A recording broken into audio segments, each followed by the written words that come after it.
A young boy once dreamed of becoming a wizard, but he was told such power belongs only to nobles, a gift of blood, not will. At the same time, the village was gripped by a new fear. A monster had appeared in the woods. A creature of nightmare, as big as a house and wreathed in shadow. The villagers knew the only rule that mattered. Without a wizard, fighting a monster is suicide. Then comes our guy, Turan, who carries a bitter grudge against the village elder, who tried to steal his flock right after his mother's funeral. But now, that very same elder has climbed the mountain to warn him about the monster, and then takes his leave. Turan scoffs, knowing the old man only cares about the sheep, not the shepherd's life. But his peace is shattered by the metallic scent of blood on the wind. He follows it to find the elder's mangled corpse. There's no doubt in his mind what's responsible. The monster reveals itself, its glowing eyes fixed on its next meal. He remembers a child's fairy tale. A true wizard can kill a monster with a single word. So he puts the legend to the test, but the monster is completely unfazed. His next command, stop, hits like a physical wall, freezing the beast in its tracks. But it's not enough to hold back its raw power. As claws tear through empty air, Turan realizes he'll have to get serious. If words fail, a shepherd must rely on his tools. He channels his energy into a simple stone, commanding it to harden. His eyes blaze with light as he gives it a second command, become faster. And with one final word, pierce, he unleashes his true power. The stone was never the real weapon, it was just the trigger. The true killing blow was the mountain itself. As the beast falls, he coolly notes this was his first time using his power on a monster. Wiping blood from his face, he clicks his tongue in annoyance, muttering that the villagers have certainly put him to work. Still spattered with blood from his fight, Turan cynically reflects on the trouble he went through for the ungrateful townsfolk. In a moment of quiet introspection, he affirms his hidden identity. He is a wizard. His mind drifts back 8 years, to the time he first realized he possessed these special abilities. The flashback reveals a 10-year-old Turan joyfully practicing his newfound telekinesis by levitating tools and wobs in his home, and proudly turns to his mother, excitedly exclaiming that he can make the logs fly. But as his mother enters the room, she freezes, her cane clattering to the floor as she witnesses her son's display of magic. He remembers the day clearly, recalling how he'd innocently demonstrated his ability to create fire and wind for her.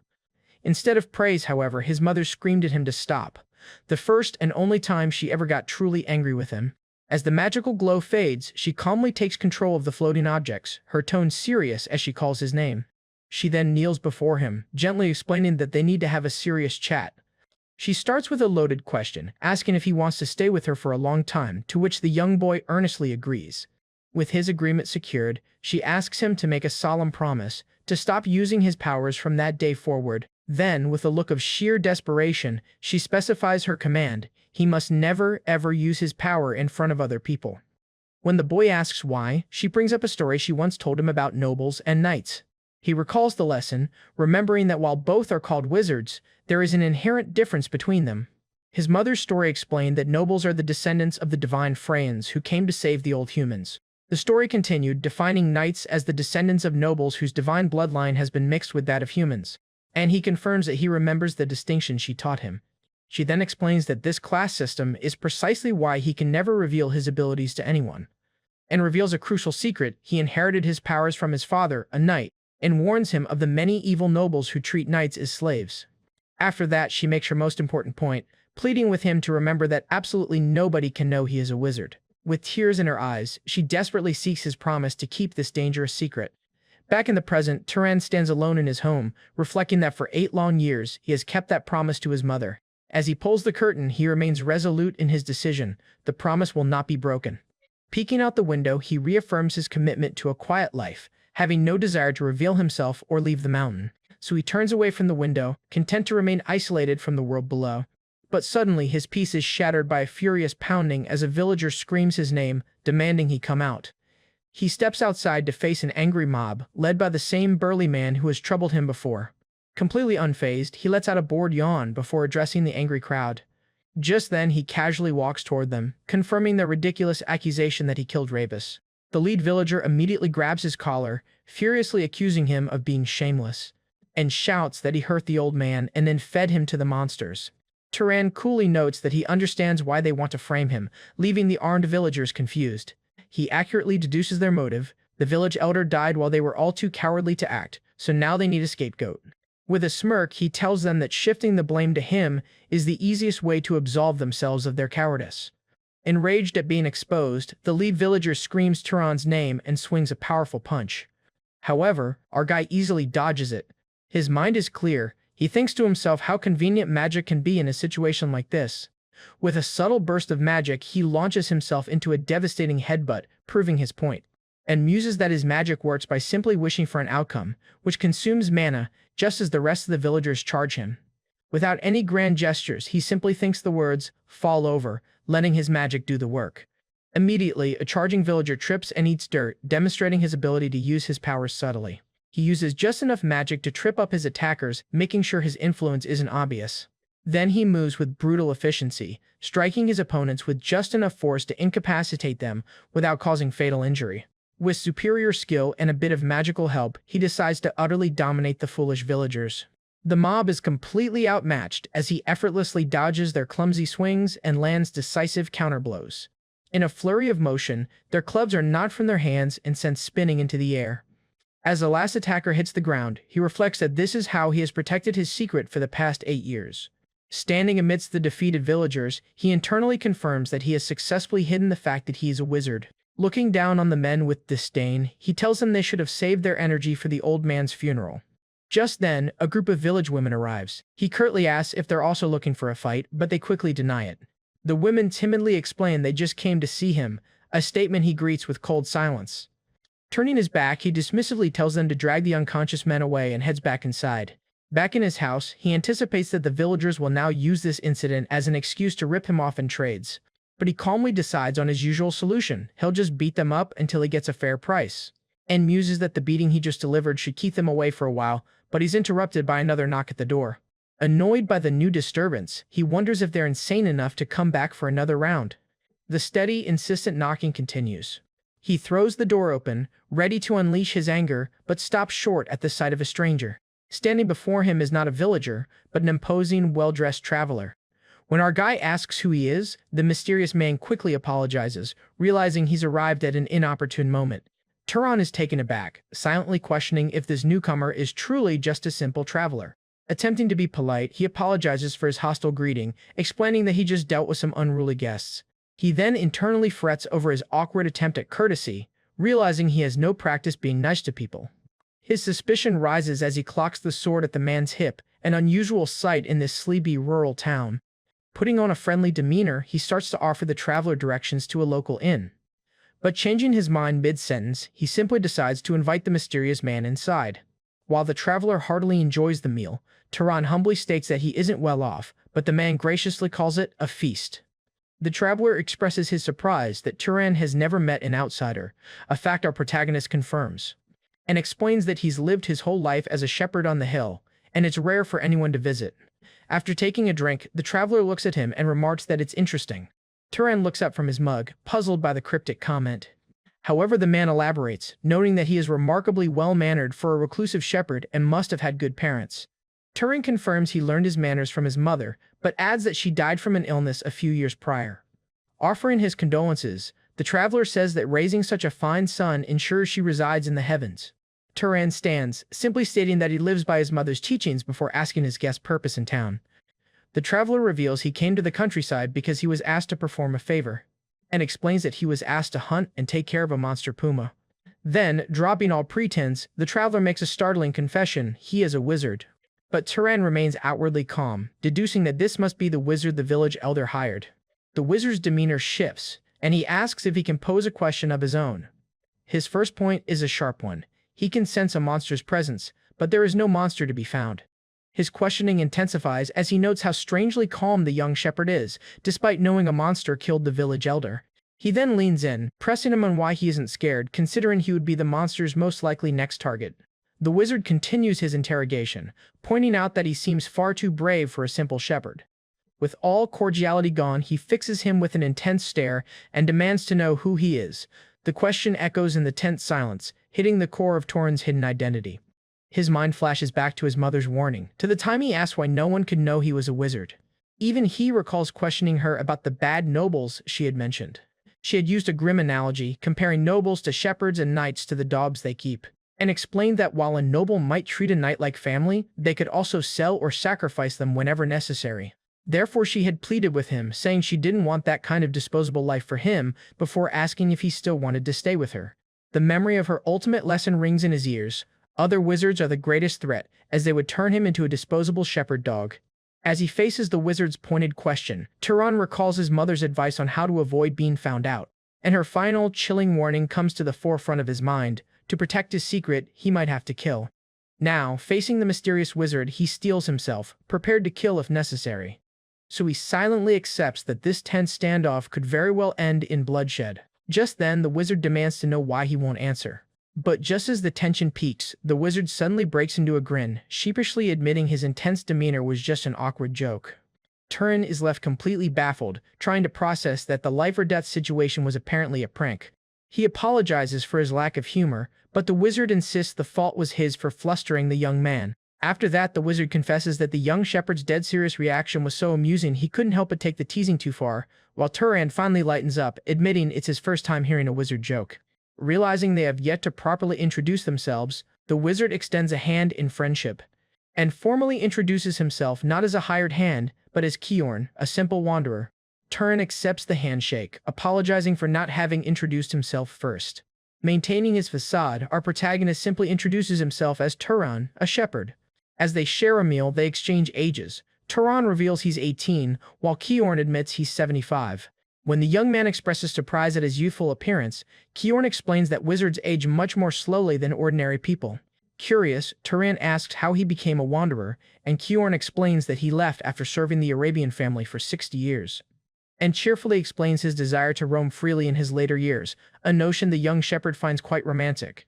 For the first time in a long while, Turan finds himself genuinely smiling, enjoying the light-hearted conversation. And Kiorn, too, shares a warm smile, clearly enjoying the unexpected company. The two talk through the entire night, as Turan reflects on how surprisingly enjoyable it is to connect with a good person. As the sun begins to rise, Kiorn realizes with a start that the entire night has passed them by. At this, our guy says he didn't even notice the sun was coming up. Just then, Kiorn places a silver coin on the table, stating, "This is Arabian silver. It's not the purest among silver coins, so it should more than cover the cost of the meal." Turan gratefully accepts and wishes him well on his hunt, but Kiorn tells him not to talk as if they'll never see each other again. With a friendly smirk, he jokes that he might just stop by to mooch off him again in the future. Later that day, Turan is back to his usual routine, tending his sheep in the peaceful pasture. With a single quiet command, "Gather," he subtly uses his magic. And his entire flock immediately responds, running obediently toward their shepherd. He reflects that this was not only the first time he'd met another wizard, but also the first time he'd ever felt so comfortable in a conversation. He then fondly recalls Kiorn's natural ease and humor, finding him to be more of a respectable adult than anyone he'd ever met.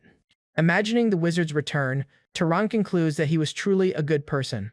His preconception of knights as mere emotionless hunting dogs for nobles is completely shattered by their encounter. Then, a new problem dawns on him as he furrows his brow in thought. He now has to figure out how to tell Kiorn that there are no monsters left to hunt on his Aril Hill, because he already killed it.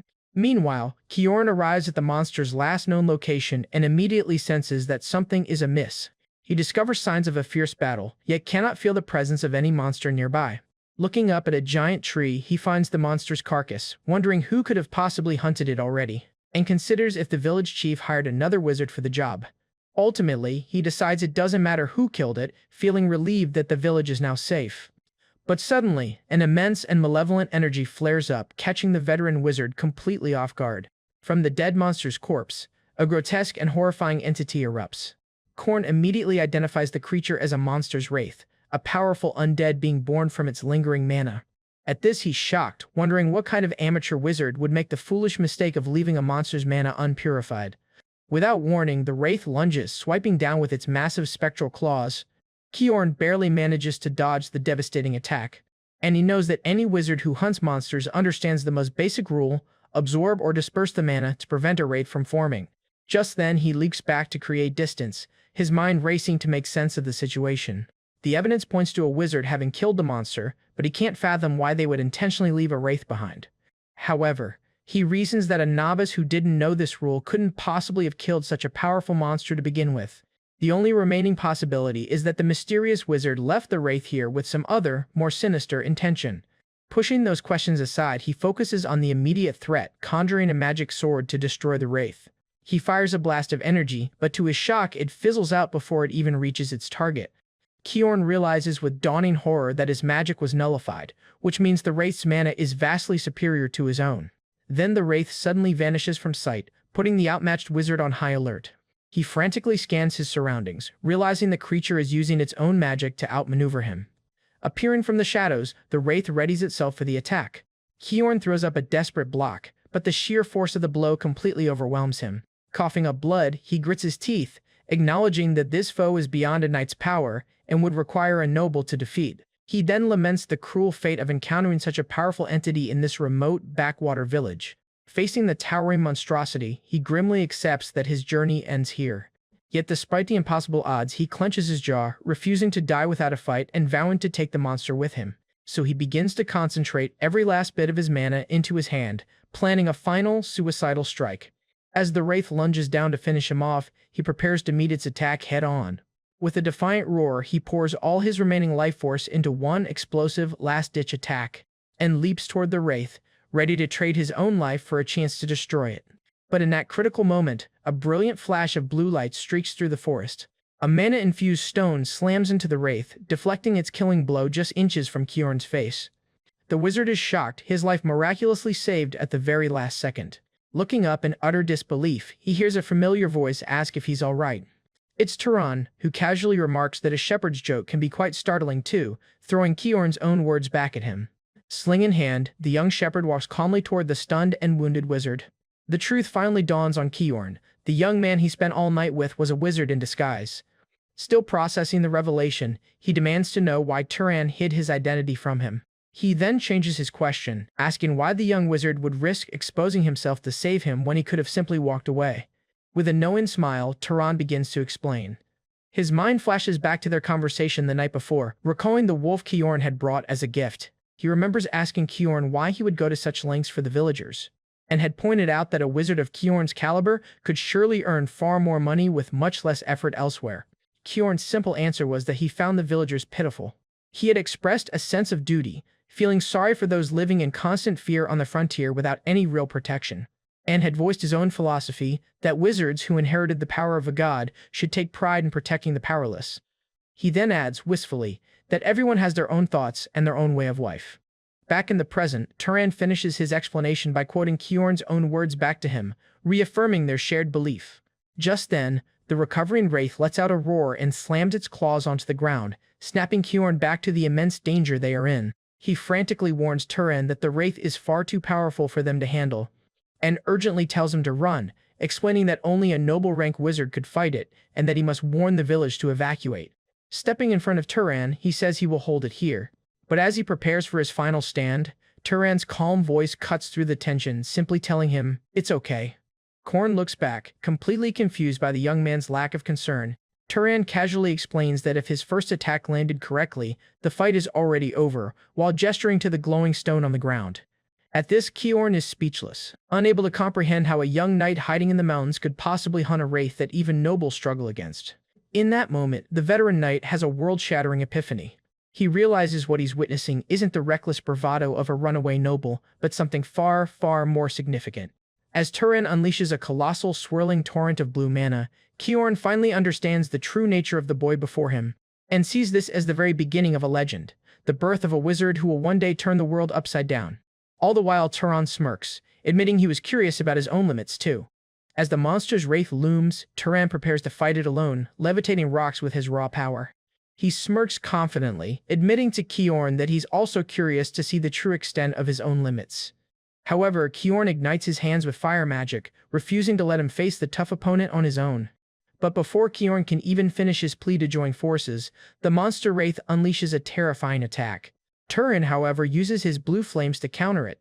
Kyorn admits to himself that he couldn't even react, realizing he would only be a hindrance in this fight. Understanding his current weakness, he decides against interfering directly with the battle. Instead, he resolves that his new purpose is to help the young man's incredible talent fully bloom. Meanwhile, despite his flashy blue attacks, Turan grows frustrated as they fail to connect. His magically enhanced physical attack smashes into the ground, proving completely ineffective against the ethereal wraith. Seeing this, Kiorn desperately yells out, explaining that physical attacks are useless against a wraith. Cornered by the charging monster, the young shepherd shouts back, demanding to know how he's supposed to kill it. Kiorn roars the answer: he must use fire to destroy the spectral beast. And, as Kiorn also suggests lightning, a flicker of understanding dawns in Turan's eyes. He attempts to cast a fire spell for the first time, but only manages to produce a weak flame that fizzles out against the wraith. When he states the obvious, Kiorn retorts that he's missing the entire point of how magic works, and is horrified to realize that Turan, despite his immense power, doesn't even know the basics of magic, like establishing causality.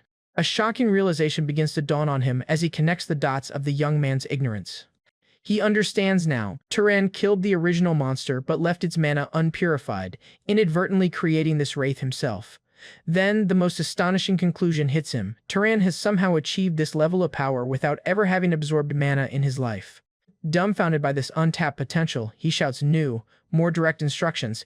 Don't light a fire, make it and then shoot it. Taking the advice to heart, Turan sprints towards the monster, preparing to try again. Kiorn worries internally, knowing that while creating fire is simple, controlling it requires extensive training. But to his utter amazement, Turan instantly masters the spell, conjuring a massive, perfectly controlled ball of fire.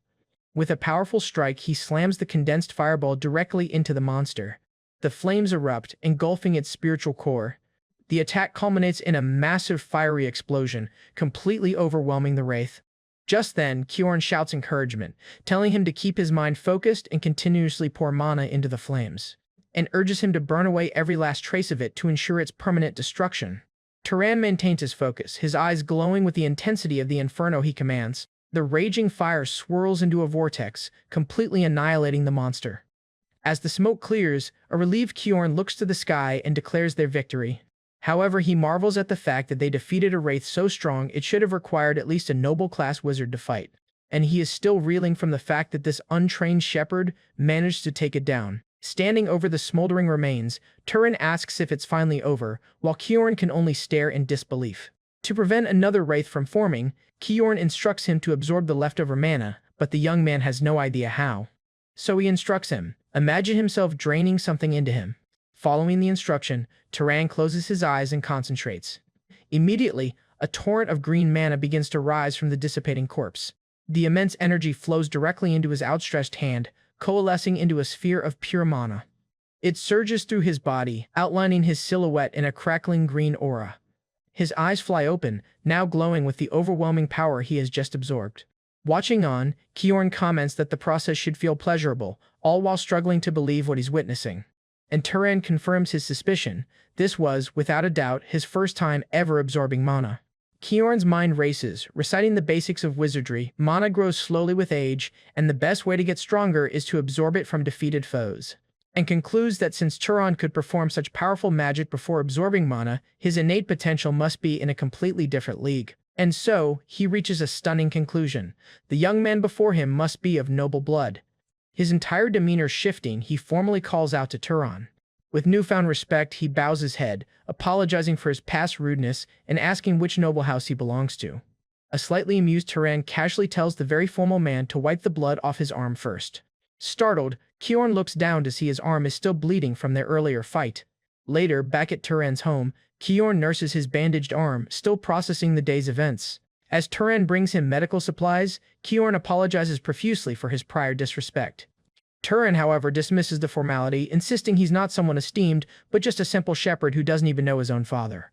So he gives the man a stern look, telling him to stop, and Kiorn awkwardly agrees.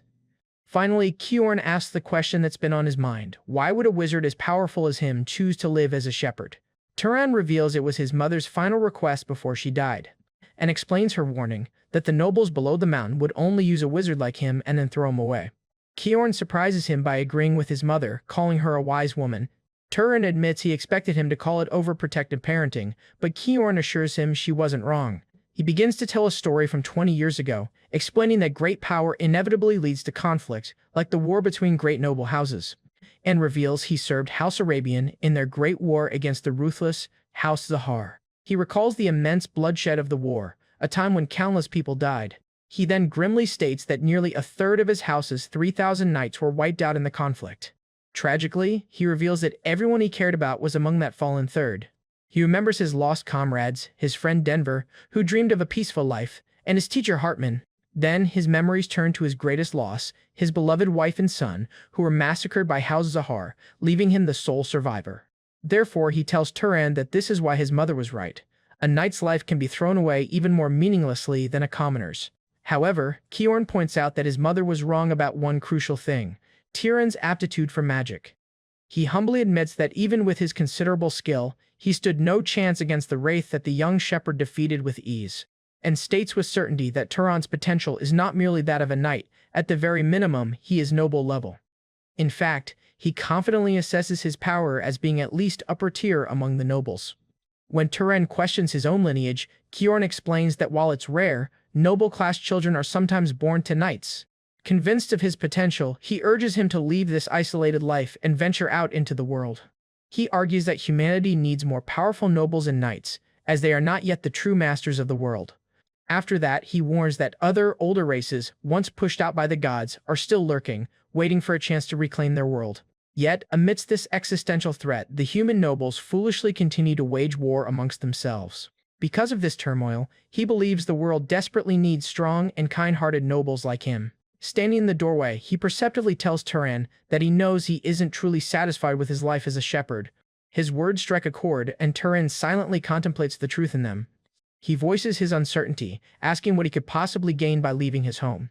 Korn lists the possibilities: wealth, fame, authority, family, or friendship, all things he can't find in isolation. He then paints a picture of a new life, suggesting he could wander and destroy monsters that threaten people, and offers other paths: becoming an explorer of the unknown, or even being adopted into a powerful house. Having listened to Kjorn's persuasive arguments, Turan begins to see his point, and admits that a life of adventure does sound far more interesting than simply herding sheep. A smile touches his lips as he confesses that, for the first time, he's genuinely curious about the outside world. Kjorn is pleased by this change of heart and promises to support him in any path he chooses. Changing the subject, he then asks about Turan's bloodline ability, a term the young shepherd doesn't recognize. Kjorn smiles, apologizing for forgetting how little the young man has been taught about the ways of magic. He then explains that a bloodline ability is an inherited trait from their Freyan ancestors, and it is what truly separates nobles from knights, and asks him to think about any spells that feel unusually easy, or any outstanding non-magical talents he might possess. Turan mentions his physical strength, but Kjorn dismisses it as a natural side effect of possessing mana. Turan then lists his only other talents: a good sense of smell and being skilled at throwing stones. Kjorn muses that skill with thrown weapons is a common trait, even one of his own House Arabian, and asks for more details. He eagerly presses Turan to continue, sensing he's close to an answer. Turan agrees, unaware of the implications of what he's about to say, but after he explains further, Kjorn falls into a stunned, grim silence, unnerving him.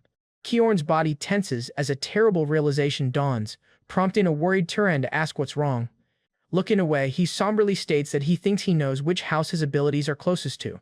As Turan innocently asks which one, the grim look on Kjorn's face deepens. He reveals that Turan's lineage connects him to a great and powerful house. With a flashback to his own slaughtered family, he names the house known for their tracking abilities, House Zahar.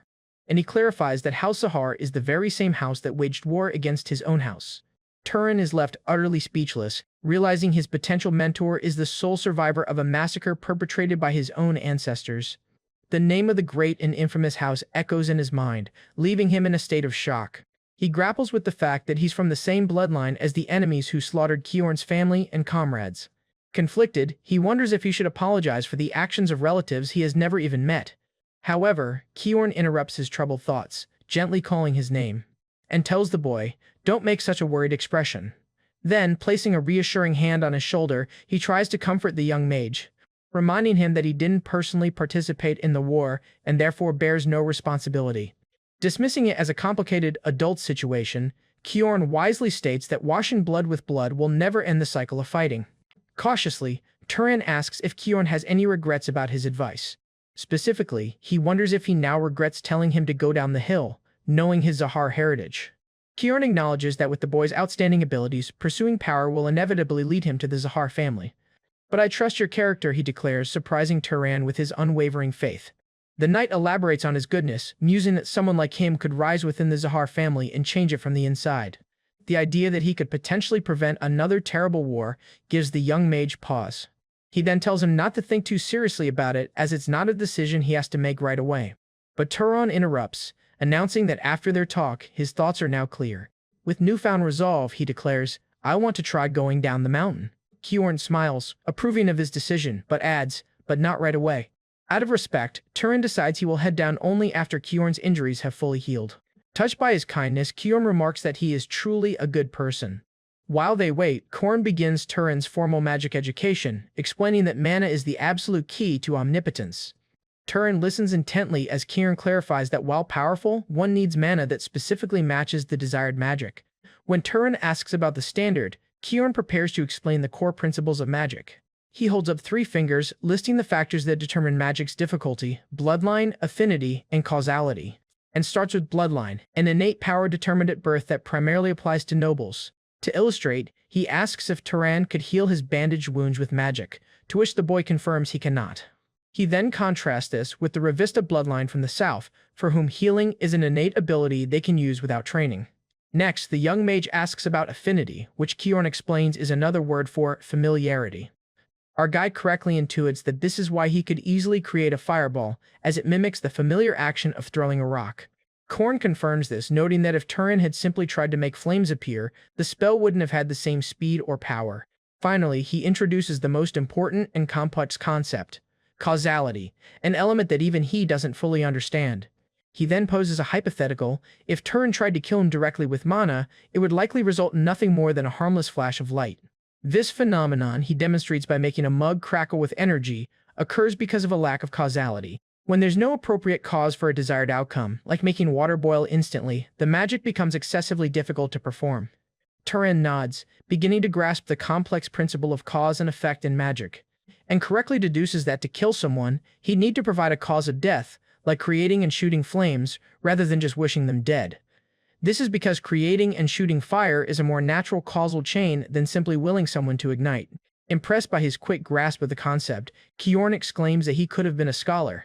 Turan then questions why this rule applies to magical beasts but not ordinary animals, and Kyorn explains it's due to their inherent mana. As the two continue their lesson deep into the day, one of Turan's sheep listens in from outside the window.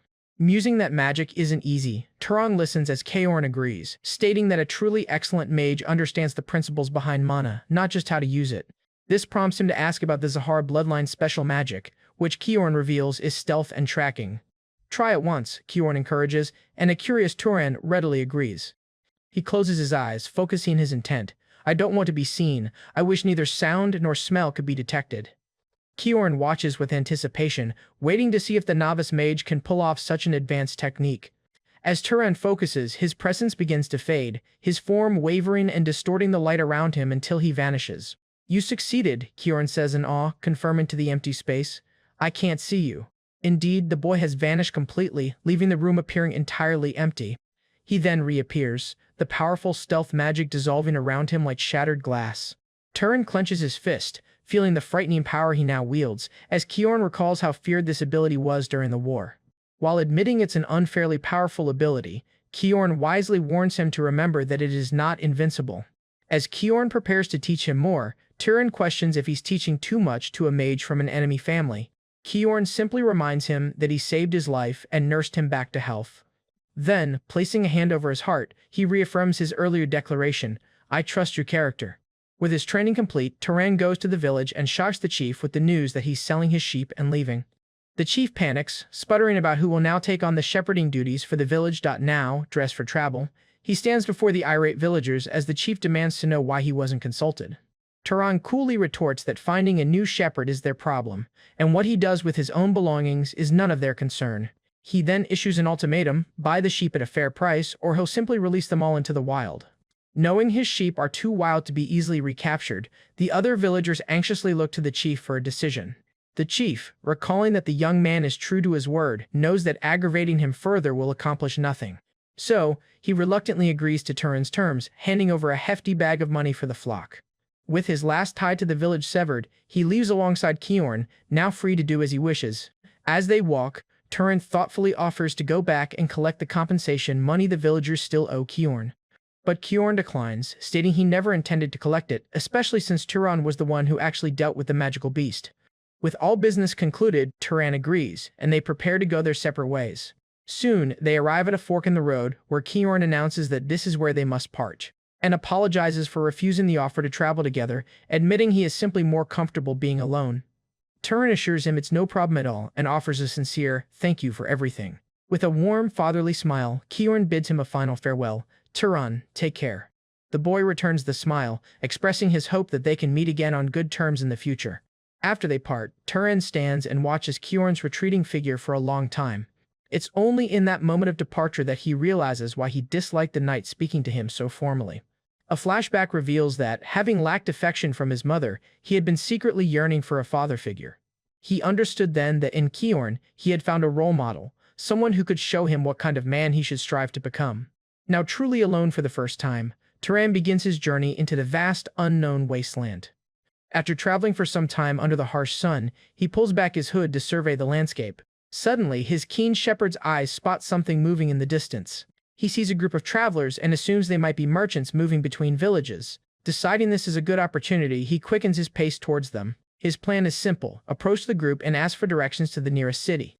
The lead traveler, a man with a scarred eye patch, demands to know who he is, and Turan politely explains he's a lone traveler seeking directions. The man points the way towards a city called Mure, information which Turan accepts.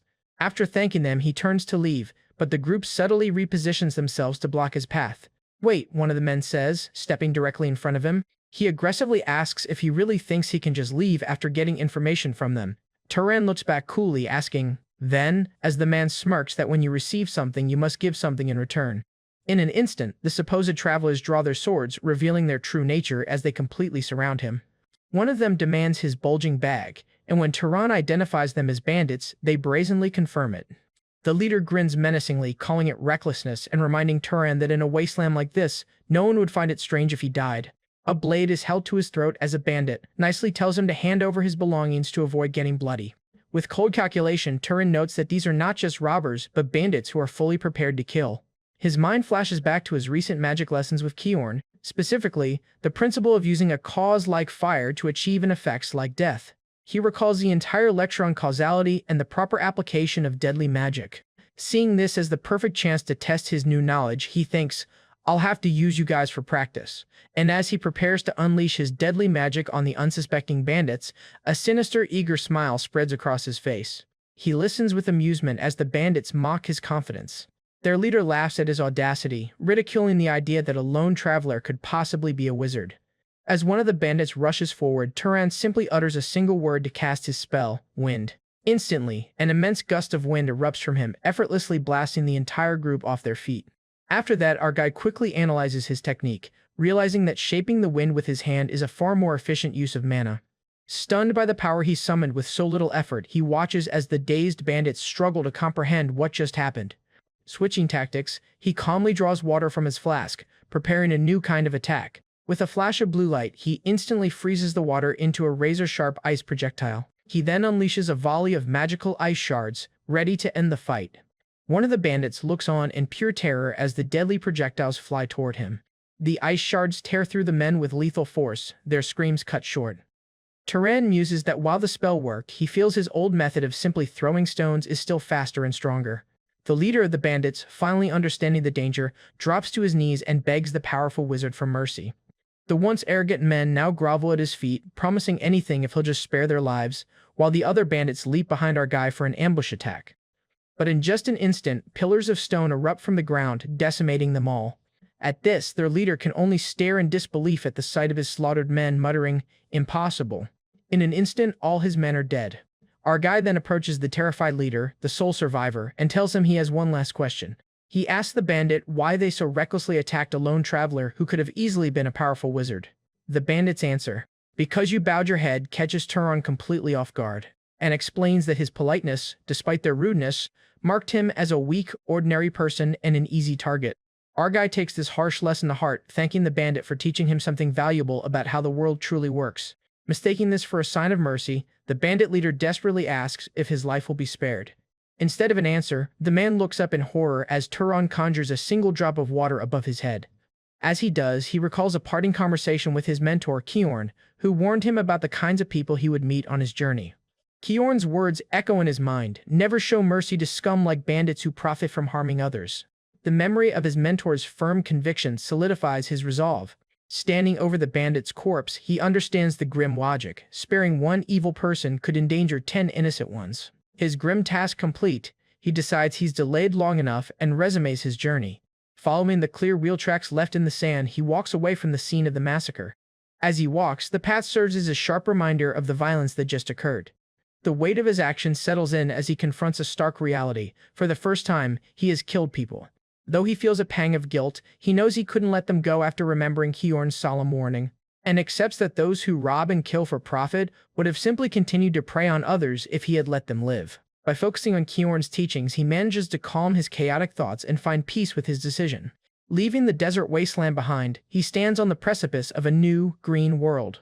After a long and bloody journey, he has finally arrived at the start of his new life, and he is left speechless, awestruck by the sight of civilization before him. For the first time, he lays his eyes on his destination, the small city of Murray. Walking through the bustling streets, he is overwhelmed, having never seen so many people in one place. He then marvels at the grand architecture, a world away from the simple buildings of his village. Surrounded by the sights and sounds of the market, it finally sinks in that he's truly arrived in a city.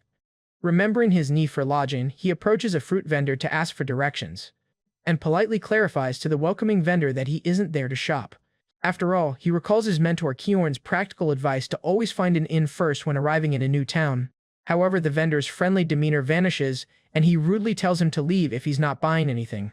Confused by the sudden hostility, the sheltered young man wonders if it's some unspoken city custom to make a purchase before asking a question. Playing along, he asks for the price of an apple, which the vendor quotes at 2 dupit.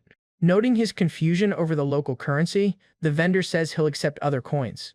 Once money is exchanged, the vendor's attitude softens completely, and he gives Turan clear directions to the inn. Following the directions, he soon arrives at the largest pub and inn in the city. There, he is welcomed inside by a cheerful inn staff member named Lena. After she compliments his appearance, he wastes no time and asks how much a room costs for the night. Lena quotes a price of 16 ducat, and he, unconcerned with the cost, readily agrees to stay. More importantly, he says there's something he wants to ask.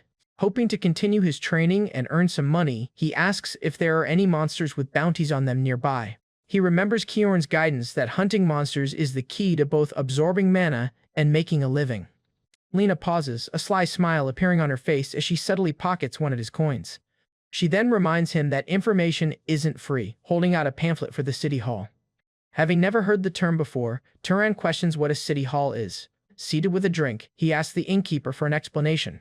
Lena finds his ignorance endearing, realizing just how sheltered his life in the countryside has been. She then explains that city halls are administrative centers where officials handle public affairs for the city's lord, and advises him to visit the city hall in the morning to find information on monster bounties. Her curiosity piqued, she then asks him if he is a monster hunter, a term he's never heard before. She explains the popular legend that ordinary people can become wizards by hunting monsters, assuming this is his goal. Turan, who became a wizard through his bloodline, dismisses her story as mere superstition. Suddenly, a burly monster hunter named Maidan interrupts, insisting that it is a fact, claiming he saw someone become a wizard by killing monsters himself. However, she is shocked to see him alive. At this, he says that he is not going to die until he becomes a wizard. In his excitement, he pats Turan on the shoulder, then quickly apologizes for his forwardness. His interest sparked by this new information, Turan asks the man to tell him more about his claim. Maidan explains the common theory. If wizards get stronger from hunting monsters, then it must be possible for anyone to become a wizard the same way. After that, he states, pointing to his companions, "Therefore, the 4 of us will hunt monsters to become wizards." Turan asks if anyone in their city has actually succeeded, but Maidan admits that the only wizards around serve the city's lord. The hunter then sizes Turan up, questioning his shabby gear and asking if he even has a weapon to hunt with. In response, Turan calmly presents his well-worn sling, his weapon of choice. Inspecting the simple weapon, Maidan assumes it's only useful for hunting small animals like rabbits or foxes. Believing him to be just a novice shooter, Maidan invites him to join their hunting party. Turan responds with a polite but knowing smile, well aware of the vast difference in their power. Later that night in his room, he reflects on the offer and declines it internally, seeing no reason to hunt with them. He sighs, exhausted from the chaotic events of his first day away from home. Looking at his traveler's pack, the reality that he's truly left his old life behind begins to sink in. As mana crackles in his hand, he quietly wonders what his future as a wizard will hold. Just then, a sudden knock on his door startles him from his thoughts, and he immediately reminds himself of Kyorn's warning to never let his guard down. Kyorn's voice echoes in his mind, warning him that being inside a city's walls doesn't guarantee safety. He remembers his promise to Kyorn to never lower his guard. Heeding the lesson, he cautiously approaches the door with a spell already prepared. He then warily peers through the crack of the door to see his late-night visitor. His eyes widen in surprise when he recognizes the person on the other side. He opens the door to find Lena, the inn staff member, who asks with a blush if he was sleeping. With a suggestive tone, she tells him she came to his room to keep him warm. Completely naive to her intentions, he can only stare back in utter confusion. As Lena begins to undo the front of her dress, the bewildered young man asks her what she means. Standing by the door, he naively asks her to clarify her intentions, completely missing the romantic subtext. She offers to do whatever he wants for a bit of money, but he simply replies, "What if there's nothing I want?" Undeterred, Lena gets closer, telling him not to lie because she can see the desire on his face. In response, he comically attains a state of pure enlightenment as his face morphs into a passionless, Buddha-like mask. She is left completely speechless and flustered by his utter lack of interest. Turan then suddenly recalls Kyorn's frantic past warnings about the dangers of giving in to temptation. He remembers Kyorn's very specific and somewhat paranoid advice to be careful with inmates due to the risk of sexually transmitted diseases. The lesson continues in his memory, with Kyorn explaining that while wizards have strong disease resistance, they could still pass illnesses to others. With his mentor's final warning not to let desire lead to regret echoing in his mind, Turan makes his decision. A defeated Lena stomps away, while Turan reflects on the cold, transactional nature of city life. Lying in bed later, he concludes that cities are indeed cold-hearted places where even conversation comes with a price tag. However, his thoughts are interrupted when he overhears a curious conversation from a nearby room. One of Midan's crew members questions why their boss wanted to bring Turan along, doubting his usefulness. Another man jokes that Turan's cockiness would make him perfect monster bait, all while our protagonist overhears every word. But Midan reveals his true, kind-hearted motive. Turan's use of a sling reminded him of his younger self, and it made him worry.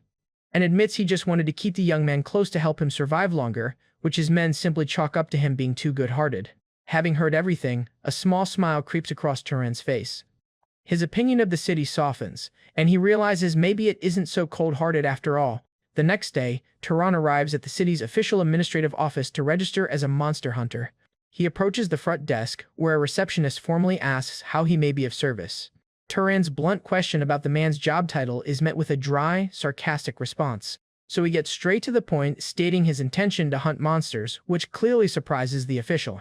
As he waits, our protagonist reflects on Kyorn's warning that the world wouldn't be kind to him. His mentor had explained that there's no inherent reason for people to be kind. He also remembers Kyorn's advice that revealing he's a wizard would garner immediate respect, but he chooses to keep his identity hidden.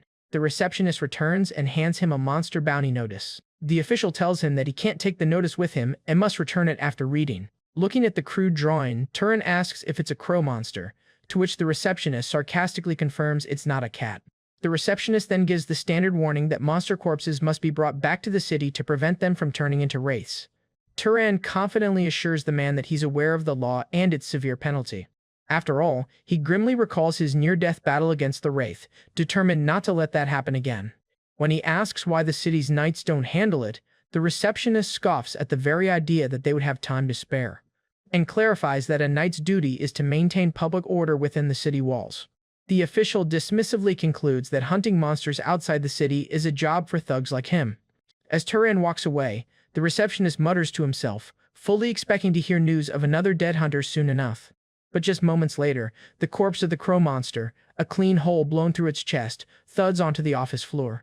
The receptionist and his colleagues can only stare down at the fresh kill in utter disbelief. They crowd around the monster's body, shocked that he managed to hunt it and return so quickly. When asked if he killed it alone, Turan nonchalantly confirms it. He then inquires about his bounty, sending the flustered official scrambling to pay him. He hastily hands over a pouch of coins, and Turan accepts it with a simple thanks. Meanwhile, the other officials marvel at the pristine condition of the corpse, noting that its valuable blade wings are completely intact. As they inspect the body, the head receptionist is surprised to see our hunter still standing there. Just then, Turan simply asks if there are any other monsters worth hunting, leaving the officials completely dumbfounded. Startled, they ask, "You can still hunt more?" After his successful hunts, Turan celebrates by ordering a massive feast featuring the inn's most expensive dishes. Lena is floored by his success, exclaiming that she can't believe he defeated 30 monsters in only 3 days. While he happily enjoys his meal, she comments that he must have made a fortune. Turan pauses his meal, however, to clarify that money isn't his primary motivation, and states plainly that his true objective is to absorb the mana from the monsters he kills. He then reflects on his recent progress, acknowledging that absorbing all that mana has definitely made him stronger. In fact, he can feel that his mana has increased several times over since he first left the mountain with Kjorn. However, he also senses he's reaching a plateau, realizing that the mana from these weak monsters is no longer sufficient for his growth. As he contemplates his next move, Lena timidly tries to get his attention, and in awe, she jokes about how the skinny-looking young man managed to eat the entire feast by himself. The innkeeper also compliments Turan's impressive appetite and says he's glad that he enjoyed the meal. Turan praises the delicious food, and in return, the innkeeper promises to cook him an even better meal next time. Just as he stands to leave, however, his cloak is roughly grabbed from behind. This is the thug Frim Maidan party states that our guy is eating tasty by himself. The lead thug sneers, mentioning that he's heard about Turan's recent financial success. But before he finishes his demand for charity, Turan slams him on the mouth. As the man screams, his companions curse in shock at our guy. Turan then sarcastically asks, "Is this the charity they were looking for?" Another hunter throws a punch, telling him not to get cocky. Yet with minimal effort, he dodges the punch and delivers a disabling blow of his own. The last conscious thug grabs a stool, intending to use it as a makeshift weapon. Turan, however, effortlessly stops the attack by deflecting the stool with his hand, and with a single, magically enhanced flick of his fingers, he sends the final attacker flying, ending the fight instantly. Lena begins to scold the brawlers, and finally erupts, screaming at them not to fight inside her inn. Later, a humbled Maidan and his crew bow deeply, offering Turan a sincere apology for the trouble. He assures him that he's reprimanded his men and that such an incident will never happen again. He then explains that his crew has been struggling financially and simply became jealous of Turan's success.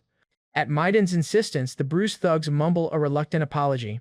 Turan asks if their situation is truly that difficult, and Maidan admits they've been struggling lately. He confesses that they're on the verge of being unable to pay for their room, but insists it's their own problem to solve. In an unexpected act of kindness, Turan offers him a large pouch of money. When a stunned Maidan asks why, Turan explains it's a thank you for his earlier kindness and concern. Maidan is shocked that Turan knew his true intentions, but the young man shrewdly notes that nothing is ever truly free. In exchange for the money, he asks for information, and a grateful Maidan eagerly agrees to tell him everything he knows. Having gathered the information he needs, Turan prepares to depart from the city of Murray. He stands at the edge of the woods, ready for his journey to the next city, and muses that this will likely be his last hunt in the area. With the information from Maidan, he now knows his destination and feels it's time to move on. He reflects on their conversation, pleased that he not only received useful intel, but also confirmed that Maidan is a genuinely good person. Turan finds his kindness purer than Kjorn's seasoned pragmatism, a quality he appreciates, but his peaceful thoughts are shattered as his eyes widen in alarm. A sudden, sickening smell wafts through the air, putting him on high alert. Hoping his sudden, terrible hunch is wrong, he dashes into the forest to investigate. There, he discovers deep, vicious claw marks gouged into a tree, confirming his fears of a powerful monster. He stands grimly in the now silent woods, knowing something is terribly wrong. His search soon leads him to a gruesome sight, the blood-soaked corpse of a man slumped against a tree. With a sinking feeling, he immediately recognizes the dead hunter as a member of Maidan's crew. However, he silently surveys the horrific scene, processing the sudden violence. The dead man's eyes are frozen open in a look of shock and terror. A few coins, likely his last earnings, lie scattered in the blood next to his lifeless hand. Kneeling beside the corpse of his new acquaintance, Maidan, Turan wonders what could have possibly happened. Just then, a faint sound alerts him to a single, gravely wounded survivor from the hunting party. With his dying breath, the hunter reveals the unlikely culprit behind the massacre, a rabbit. As Turan surveys the bloody aftermath, he spots the silhouette of a monster lurking nearby. The killer reveals itself, a massive, blood-soaked rabbit with terrifying, glowing red eyes. Yet, unfazed by the creature's appearance, he calmly prepares to face his new opponent. The monstrous rabbit launches itself forward, charging at him with blinding speed. He's caught off guard by the creature's startling velocity. Narrowly dodging the first assault, he notes that he almost got hit. Wasting no time, he readies his sling for a counterattack. He whips a mana-infused stone through the air, aiming it directly at the beast. The stone, infused with magical mana, moves directly toward its target. It then splits into multiple bolts as it owns in on its target. To his surprise, however, the monster skillfully deflects every single shot with its tail and claws. Our guy deduces that this creature must be experienced in defending against thrown weapon techniques. Suddenly, the rabbit leaps high into the air, its body swelling to a colossal size as it prepares to crush him from above. Its massive red eye widens in shock as it sees our guy has disappeared from his place. The monster lands on the ground, desperately searching for our guy. Suddenly, Turan appears behind him and attacks with a mana-enhanced punch. The rabbit lets out a pained shriek as the unexpected blow connects. Just then, our guy leaps back. However, the fight isn't over. The monster lunges at our guy to attack. But our guy effortlessly dodges it by disappearing with blinding speed, and the monster cuts the trees instead of our guy. As the monster launches flurry of attacks, but all is vain. Amidst the chaos, the rabbit's pained shriek echoes, revealing that he has been fatally wounded. Suddenly, the monster collapses, blood pouring from its mouth as it finally succumbs to its injuries. Turan emerges from behind the beast, revealing he delivered the fatal blow during their high-speed clash. With the battle won, he reaches out to absorb the monster's mana. A massive torrent of green energy swirls around him as he draws in the creature's power, and he's shocked to discover its mana is even more potent than that of the shadow leper he first encountered. As the mana absorption finishes, Turan looks over at the dying hunter, still in disbelief. The lone survivor, having witnessed the incredible battle, correctly identifies him as a wizard. Turan confirms it, prompting the hunter to ask why he's hiding his true nature. But Turan asks the dying man if he has any family to deliver his belongings to, but the hunter tearfully replies that he has no one. With his final breath, he calls out for his leader, Midan.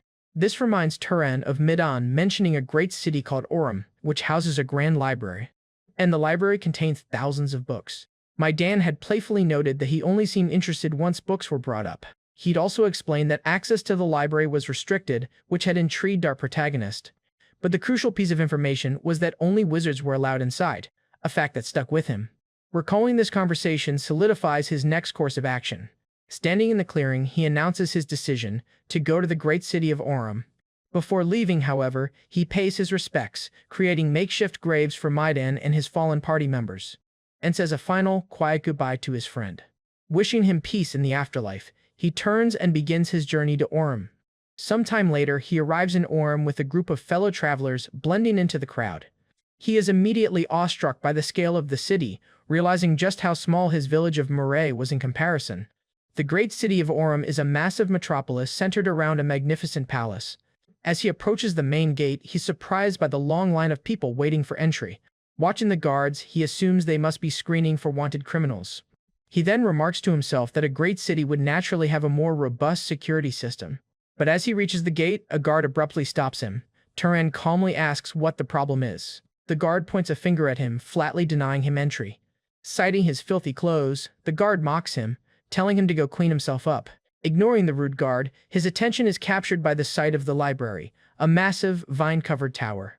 He realizes this must be the library Midan had described. However, he's overwhelmed by the building's grandeur, correctly assuming it was constructed using magic. He then approaches the library's ornate doors, which are flanked by 2 guards. When he states his intention to enter, one of the guards informs him that only wizards are permitted inside. So Turan calmly declares, "I'm a wizard," leaving the guard momentarily speechless.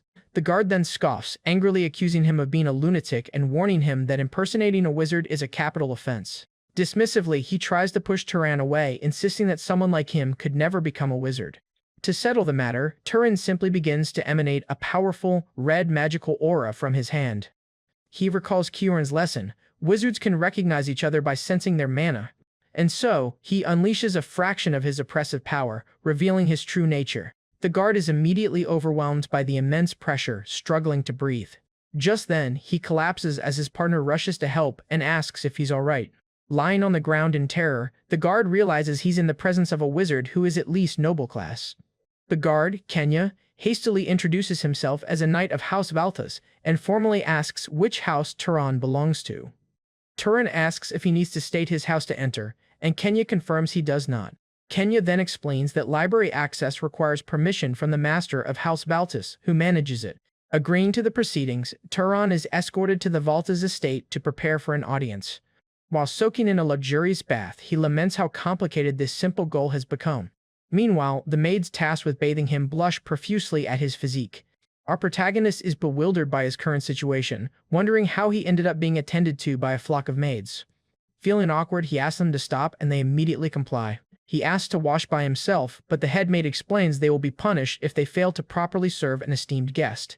Seeing no other choice, he reluctantly agrees and tells them to do as they wish. The magnificent Volta's estate, where Turan is being hosted, is shown in all its glory. After being dressed in fine clothes, a maid is audibly stunned by his handsome appearance. Realizing her lack of composure, she quickly covers her mouth in embarrassment. Now looking every bit the nobleman, Turan asks if there's a problem. The flustered maid apologizes, explaining she was momentarily captivated by his beauty. Turan dismisses the apology, but she politely reminds him not to speak to them so casually, given his now apparent status. Looking in a mirror, even Turan is surprised by his own reflection. He is then led into a grand hall where a young noblewoman with pink hair awaits him. The woman smirks, identifying him as the guest who showed up looking like a beggar. She then playfully compliments his transformation, remarking that he now looks like a prince. The two introduce themselves. He is Turan, and she is Azella. When Azella asks which house he belongs to, Turan declines to answer for personal reasons. His secrecy only piques her interest further, and she smiles slyly. Intrigued by the mysterious guest, she decides to play a little prank to test him. Without warning, she unleashes a powerful burst of orange mana that fills the entire room. With a confident and mischievous glint in her eyes, she issues a challenge. She demands that the startled Turan show her his mana. In response, he unleashes his own power, his eyes flaring with an intense, overwhelming blue light. Their immense mana 1 blue, 1 gold clashes violently in a spectacular display of raw power. The resulting shockwave sends the household staff flying, unable to withstand the pressure. As the display ends, he finally lets out a breath, having successfully proven his strength. Azella, however, is far from intimidated. In fact, she's utterly impressed by his power. She lets out a hearty laugh, genuinely thrilled by the power she just witnessed. Now facing him as an equal, she gets his full attention with a simple, "Hey." Completely swept up in the moment, she impulsively asks the bewildered shepherd, "Want to marry me?" Turan is left speechless, utterly confused by the sudden and unexpected marriage proposal. Seeing his reaction, she quickly tries to play it off as a joke, much to her butler's silent disapproval.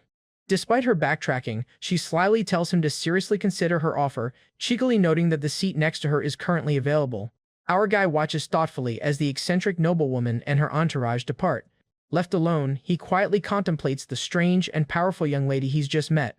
Looking at his hand, he is shocked to realize she possesses mana on par with his own, wondering if this is a normal level for nobility. Later, Turan is brought before the lord of the house in a grand and intimidating office.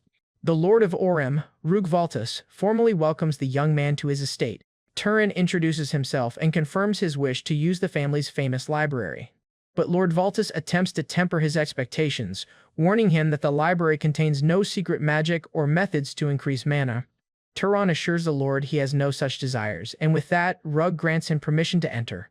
Suggesting he rest for the day, the Lord extends his hospitality, which Turan graciously accepts. The next day, his entry pass is confirmed, and the guards formally welcome him to the Sky Library. Then, the massive, ornate doors to the legendary library swing open before him. His eyes widen in absolute awe as he takes in the magnificent sight. He gazes up at a seemingly infinite spiral of bookshelves stretching high into the tower. Standing in the vast, stone-floored hall, he finally comprehends the sheer scale of the library. A cheerful voice suddenly greets him by name, breaking the silence of the grand hall. A small, pale girl with long black hair excitedly introduces herself as the librarian. She informs him that by order of the Lord, she will explain the simple rules of the library. He is taken aback that a small child is the librarian as she lists the rules: don't damage anything and don't take books out. Getting uncomfortably close, she says she'll be watching him constantly, prompting an uneasy Turan to ask for some personal space. When he asks if she's familiar with the books, she proudly boasts that her greatest skill is finding whatever people need. She then offers suggestions, asking if he's interested in romance or history. Continuing her list, she cheekily asks if he'd perhaps like something erotic, leaving Turan unimpressed. But he simply states that he wants to learn basic common sense about the world, a request that puzzles the librarian. She explains that most books are too old for that, but directs him to a section that might help, and he thanks her. As she says her welcome, he picks up his very first book. Holding the tome in his hands, he marvels at the simple object, thinking, so this is what a book is. As he cracks open the cover, he is immediately captivated. A genuine smile spreads across his face as he discovers the amazing new world of reading. And so, Turan establishes a daily routine, spending all his time engrossed in the books within the Sky Library. Through his reading, he learns about the world's geography and its many fantastical races. His studies expand to include the complex etiquette of wizards and the various cultures of the world. He devours knowledge about monsters, ancient relics, and the history of the old empire. With every page turned, the vast, unknown world becomes clearer and more vivid in his mind. Later, summoned back to the Lord's office, Rug Valtus remarks on how well Turan has been utilizing the library, and reminds him that allowing him access to the library was a significant act of goodwill. The time has come, Rug declares, to receive payment for that goodwill, and Turan calmly asks what he needs. The Lord reveals that a dangerous monster has appeared north of Orem and is preying on travelers.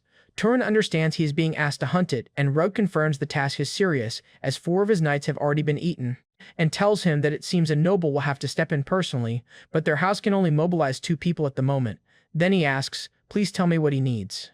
Turan readily accepts the mission, stating his belief that protecting people is a wizard's duty. However, he recalls from his studies that wizards don't typically involve themselves in such local matters, sensing that something is off. Rug explains the urgency. The monster has blocked an important trade route for 10 days, and it must be reopened quickly. Turan puts the pieces together, realizing the Lord's goodwill was a calculated move to secure his help from the very beginning. And so, a subjugation party, led by Turan and Azella, sets out from the city gates to hunt the monster. Azella stretches, commenting to herself on her father's cunning nature. She complains aloud, asking her retainers if they seem so unreliable that her father had to recruit a guest for the hunt. She then quickly clarifies that she isn't blaming them, but merely thinks her father is making an unnecessary fuss. His brother teases her about calling the Lord fussy, but she sharply tells him to drop it. He seems taken aback by her sharp retort. Ignoring his sister, Marvin Valthus introduces himself to Turan, and the two agree to work together. As the party heads into the forest, Azella declares her intention to finish the hunt quickly so they can all go home. Marvin mischievously asks Turan if he's interested in his sister, only for Turan to give a blunt and immediate no. Visibly relieved, Marvin is glad to hear that Turan has no romantic interest in his fiery older sister.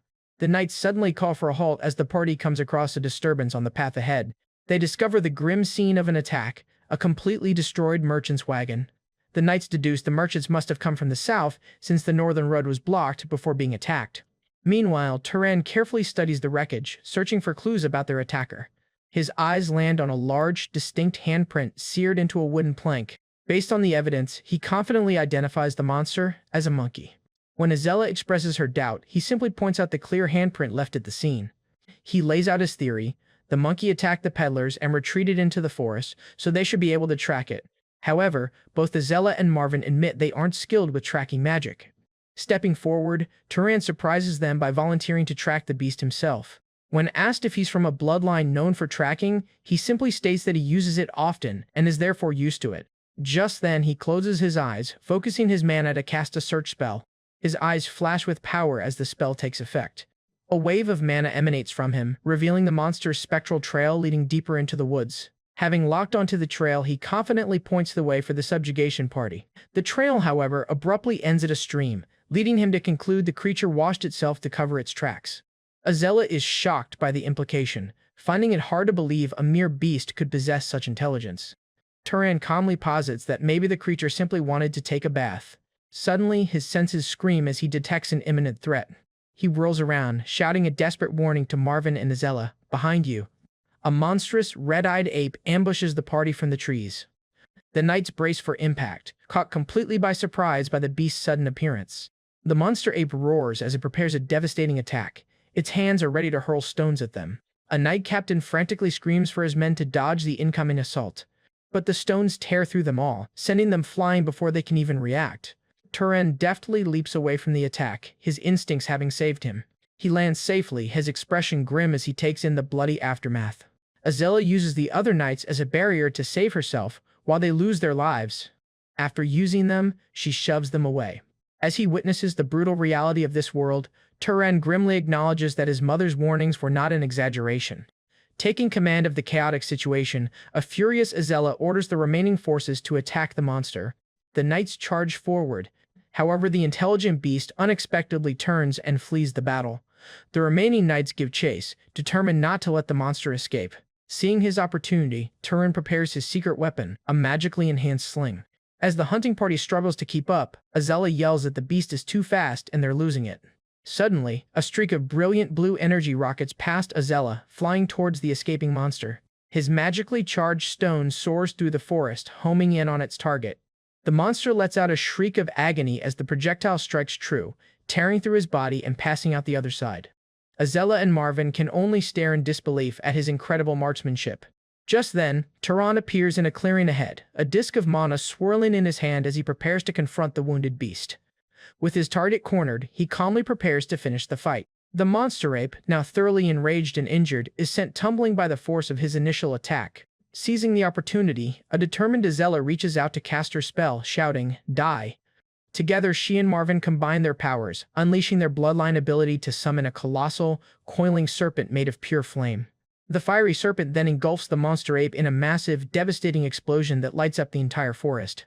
Our guy watches the inferno, correctly identifying the impressive display as the bloodline ability of House Voltas, the Pyromaniacs. As the flames die down, the surviving knights breathe a collective sigh of relief, realizing the grueling battle is finally over. Azella approaches him, admitting with a smile that his surprise rock attack gave her quite a scare. The siblings quickly fall back into their usual banter, with she teasing him for screaming like a little girl during the fight. Elsewhere, the battered knights tend to their numerous injuries, patching up everything from bleeding heads to grievously wounded limbs. Turin surveys the wounded knights and remarks that despite the mess, they were lucky to have no casualties. And notes that for a surprise attack, they got away with relatively few serious injuries. However, he privately observes that the mana-enhanced siblings didn't hesitate to use the weaker knights as human shields. Noticing his pensive look, Marvin asks what's on his mind. Deciding against voicing his critical thoughts, he simply dismisses the question, "No, it's nothing." Putting the battle behind them, Azella excitedly gestures for him to join them in absorbing the monster's mana. So the three wizards gather around the massive, smoldering corpse to begin the ritual. Our guy places his hand on the beast, channeling its residual energy and beginning the absorption process. And he confirms what he'd read in a book: absorbing mana as a group doesn't seem to reduce the amount each person receives. Soon, Azella and Marvin reach their growth limits, complaining that they can't absorb any more of the potent mana. Marvin watches in awe as Turin continues to absorb the mana, realizing his spell proficiency and mana capacity rival his own. Azella is stunned to see a noble who hasn't even reached his growth limit effortlessly, absorbing all the remaining mana. With the mission accomplished, the subjugation party makes their way back towards the grand estate of House Valtas. On the way, Marvin gives Turan full credit for the victory, from tracking the beast to landing the decisive blow. But Turin humbly brushes off the praise, insisting his contribution wasn't anything spectacular. He then expresses regret, wishing he had noticed the monster's surge ability sooner to prevent its initial surprise attack. Surprised, Marvin asks if the monster truly had a surge ability, a detail that he and his sister completely missed. Turin explains his theory that monsters awaken different abilities based on their external traits. He deduces that this one's large hands and eyes granted it powerful throwing and long-range sight abilities. Impressed by the quick analysis, Marvin praises his intellect, but Turin admits he just read about it in a monster encyclopedia. Marvin and her sister scoff at the idea of visiting the stuffy library, recalling a boring childhood visit that had ended abruptly. Turin cheerfully suggests that next time, they should ask the librarian for help finding easier books. Hearing this, Azella seems intrigued and slightly suspicious, questioning him about this mysterious librarian he met. At this he pauses, realizing from their reactions that the Valta siblings, who own the library, have no idea who the librarian is. Later, he arrives back at the imposing, vine-covered tower of the Sky Library. Inside, the enigmatic librarian materializes to welcome him back, calling him by name. However, he immediately grows suspicious, realizing that no commoner or knight would ever address a noble so casually by their first name. And also privately notes that her cheerful, almost eerie demeanor doesn't fit the typical image of a librarian. Putting his suspicions into words, he directly asks the girl how she knows his name. She feigns surprise, as if the answer should have been obvious. With a sly grin, she asks, "You only notice now?" confirming that she is far more than she appears. She then explains that she simply learned his name from the entry permit he used to enter the library. Demonstrating her power, she clarifies that her gaze reaches everywhere within the library's domain. As a glowing book floats from her hand onto a high shelf, Turin asks how he should properly address her. She casually replies that she doesn't have a name, so he can call her whatever he wants, and playfully suggests a cute name like "My Love," but our ever-stoic protagonist decides to stick with librarian, much to her mock disappointment. She then teases him for suddenly acting so polite after using her for days, a claim he flatly denies. He tells her not to get so close, admitting her forwardness is a bit much for him to handle. That's when she reveals her true nature, explaining that she isn't a person but a spirit that has taken the form of the library. After that, she elaborates on the definition of a spirit, a soul that inhabits something neither truly alive nor dead. Floating high above the library floor, she declares, in other words, the library itself is me, and clarifies that this form is just for comfortable communication. Basically, it's the user's preferences. Turan dismisses her teasing, but she insists that while her form may not be his preference, her existence is like a reflection in water. Pondering this new information, he decides to test the limits of her incorporeal form. To both of their surprise, his hand makes solid contact with her spiritual form. She yelps, asking where he's touching and commenting on the weird sensation, which confirms she can be physically interacted with. Annoyed, she complains about her limitations, specifically that she can't directly exert power on intruders, and grumbles that if she could, she would have punished every last person who carelessly took books out of the library. Turan deduces that not even House Valtas, let alone any previous users, knew about her existence. At this, she explains that's because no one until him has had the qualifications to perceive her. Her creator designed her to be visible only to those whose type is complete beyond a certain level, making his ability to see her a very romantic notion in her eyes. Intrigued, he asks, what does she mean by type? She replies, it's what wizards call bloodline. Eager for answers, he asks if she can tell him about his bloodline, explaining that he's an orphan with no parents to ask. The librarian agrees to check for him, stating she just needs his consent to examine his body. He is taken aback by the strange request, and thinks this is really how the examination is done. Then, she suddenly shoves her entire hand directly into his chest, causing him to cry out in shock. Exclaiming, wow, we're connected, she probes his essence while he, though startled, notes that it doesn't hurt. The library spirit reports her findings, confirming that the main components of his bloodline are pursuer and hunter traits of House Zahar. But as she examines him further, her eyes widen in surprise when she discovers something unexpected, a second bloodline, and exclaims that his bloodline was mixed, leaving a stunned Turan to ask what she means. She then explains that he's the result of two people with different bloodlines, but she can't identify the second one because it's still locked. However, she reassures him that a locked bloodline isn't uncommon in mixed-blood individuals and will likely open naturally as he grows stronger. Turan processes this monumental news, finally understanding a piece of his hidden heritage. His thoughts immediately turn to his mother, who he now suspects was more than just a simple commoner. He recalls that his mother was far too polite and educated to be a commoner, theorizing she was a descendant of a noble whose bloodline was too diluted to hold mana. Turan thanks the librarian for the information, but she cheekily asks him to stay for one more month as a sign of his gratitude. For the next month, his study habits change. Instead of reading alone, he constantly asks the library spirit for explanations. She proves to be an invaluable teacher, possessing knowledge from books lost for thousands of years, even teaching him how to see microorganisms by shaping water into a lens. For him, having the fundamental laws of nature explained in plain words is a treasure beyond measure. He learns about the existence of microorganisms, understanding that they are the cause of both disease and decay. His education extends to basic physics, as he grasps principles like the refraction of light and also learns about concepts like heat generation through friction and the biological processes of injury and healing. Putting this new knowledge to the test, he sits before an apple, preparing to experiment with the concept of decay. With a single touch, he channels his mana, applying his newfound understanding. In an instant, the once fresh apple withers and rots into a shriveled husk. He is amazed, realizing that while existing magic could do this, understanding the scientific principle behind it allows him to achieve the same result with far less mana. Simply changing his perception of the world and understanding its underlying laws has fundamentally raised his skill level as a wizard. After that, he speculates that powerful houses might be monopolizing this kind of scientific knowledge to maintain their competitive edge. The librarian muses that this would explain why the general level of knowledge seems to be dropping over time. Seeing how his power blossomed with just a bit of education, she now understands why such knowledge would be hoarded. Another month passes, and Turan decides it's finally time for him to leave the Sky Library. She is surprised to hear he's leaving, but he notes that Lord Valtas has been openly hinting for him to go. In a sudden outburst, the librarian begs him to take her with him, desperate not to be left alone again, and comically throws herself at his feet, pleading for him to help her escape her confinement. When asked if she can even leave, she admits she can't and tries to convince him to stay instead, an offer he quickly passes on. Pouting, she laments that he is too resolute to ever agree to stay with her. As a parting gift, she advises him to seek out the land's other legacies of the gods, as there might be spirits with even more knowledge than her own. As he walks towards the exit, he promises that he will come back to visit her from time to time. Trying to act nonchalant, she tells him to come if he wants, hiding her sadness at his departure.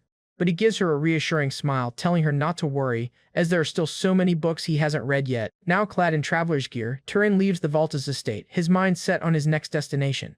Consulting a continental map he acquired from the library, he locates his target, the base of House Sahar in the Enril Desert, east of Orum. With a new sense of purpose, he sets off on his journey, determined to head to the home of his father's bloodline. His ultimate goal is clear, to travel to Zahar and find clues about the parents he never knew. Understanding the gravity of his quest, he decides to take his time, knowing that what has been lost for 18 years will not simply vanish overnight. While camping, he reflects that if any clues about his family still exist, a slight delay won't make a difference. However, his leisurely pace is quickly interrupted when he stumbles upon a grisly scene in the woods. His sharp senses alert him to a commotion nearby, drawing him from his path. So he cautiously peeks through the foliage, investigating the source of the disturbance. There, he discovers an incredibly muscular horse standing protectively over a fallen young man. He quickly assesses the scene, realizing the powerful horse is not an aggressor but a guardian, fending off two menacing figures, and marvels at the creature's strength, wondering how it can be so powerful while holding off two attackers. His interest piqued, our protagonist decides to observe the situation a while longer before revealing himself. The two attackers, a pair of dark elves, strategize on how to get past the formidable horse. Our guy recognizes them immediately. They are dark elves, a race he has only read about in books. One of the elves begins to chant, using foul magic, to raise monstrous creatures from the shadows of the earth. Recalling his studies, he identifies their magic as necromancy just as the summoned beasts emerge to attack the horse. Still, he hesitates to intervene, weighing the possibility that the fallen man might have provoked the attack himself. His uncertainty vanishes in an instant, however, as he witnesses a truly horrifying act. One of the dark elves casually begins to eat a severed human hand, revealing their depraved, cannibalistic nature. This vile nature is confirmed when the female elf asks for a piece, only for her companion to tell her to eat her own. Disgusted by their depravity, his mind is made up. He resolves to step in and put an end to this. Just then, he activates his Zahar bloodline ability, vanishing from sight with his signature stealth magic. Meanwhile, distracted and overconfident, the cannibalistic elves complain about the quality of their recent victims. Suddenly, a blast of purple energy slams into the male elf's head and pierces it. Confused, the other elf looks down at the splatter, unable to comprehend where the attack came from. Just then, the female elf quickly commands her reanimated monstrosities to gather for another assault. From his hiding spot in the trees, Turan launches his signature attack, a mana-infused stone from his sling. But one of the summoned beasts deflects the attack. The female elf screams into the woods, demanding her unseen attacker show themselves. Meanwhile, the summoned beast charges forward for the attack. The female elf quickly deduces that their mysterious foe is using some form of stealth magic. To counter this, she uses another beast, preparing a wide-ranging attack to flush him out. She then unleashes a swirling area of effect attack, hoping to force the hidden wizard out of hiding. And her attack works. She spots a flicker in the air where her magic was disrupted. With his position revealed, he is forced to drop his stealth as the dark elf gloats, "Found you, demon," and immediately orders her summoned beast to converge on him and kill him. But not one to be easily cornered, Turan gathers mana and prepares a powerful fire spell. He unleashes a massive torrent of flame, instantly incinerating one of the charging beasts. While the fire spell was powerful, the second, more agile beast manages to dodge the blast. It then slams into Turan, sending him flying through the air. He grimly acknowledges his enemy's speed, thankful that he at least managed to take one out with his ambush. The impact leaves him winded, and he struggles to regain his footing. But before he can recover, the smaller fox-like beast lunges forward and sinks its teeth into his leg. However, he manages to land a solid kick, sending the demonic fox flying, and focuses his gaze, bracing for the next attack. The hulking bull beast bears down on him, its red eyes glowing with killing intent. As the bull hits, our guy is viciously slammed against a tree, the sheer force of the blow echoing through the forest. The powerful impact leaves him reeling and coughing up blood. Forced to his knees, he is left momentarily vulnerable before the beasts. The dark elf laughs maniacally at his plight, promising to make Turan beg for death for killing his Kel. But just as the elf gloats, the protective horse charges in and delivers a bone-shattering kick to his head. The elf screams for help as the horse relentlessly stomps him into the ground. The summoned beasts turn their attention to saving their master, With incredible speed and power, they lunge at the horse and strike. Beaten and humiliated, the Dark Elf vows to kill them all for this defeat. But before he can even react, a mana-infused stone pierces his head. Her vows cut short, however, as Turan, having recovered just enough, ends the threat permanently with a precise shot from his sling. As the final necromancer falls, her dark magic dissipates, leaving the horse standing victorious. Battered and bleeding, Turan lets out a sigh of relief, a weary smile on his face. Then the adrenaline fades, and the toll of the battle finally hits him as he collapses to the ground. Panting heavily, he admits to himself that the intense fight took a lot more out of him than he'd expected. The heroic horse cautiously approaches the exhausted young man. He gratefully pats the intelligent beast, offering a simple, yeah, thanks. Nearby, the young man who had been unconscious finally begins to stir. Sometime later, night has fallen over the forest. The young man jolts awake, finding himself sitting by a warm campfire. He sees Turan sitting across from him, calmly tending to the flames. Turan greets him, casually chewing on a piece of jerky. When asked who he is, Turan simply explains that he saw the attack by the Dark Elves and decided to intervene. The young nobleman is relieved to see his faithful companion Tilly is safe and sound by his side. Turan praises the horse, noting its remarkable intelligence and instinct to protect its master. The nobleman formally introduces himself as Aziz of House Berg and thanks Turan for saving his life. Now curious, Turan asks if there was a particular reason he was in conflict with the Dark Elves. Aziz explains there was no reason. He and his retainers were simply on a pilgrimage when the elves ambushed them without provocation. Overcome with grief, he laments that while he'd heard other races were savage, he never imagined they could be so cruel. Even Tilly seems to share in his master's sorrow, letting out a soft whinny.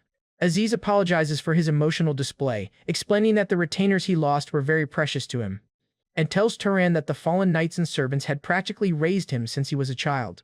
Hearing the genuine grief in his voice, Turan concludes that the young nobleman is a good person.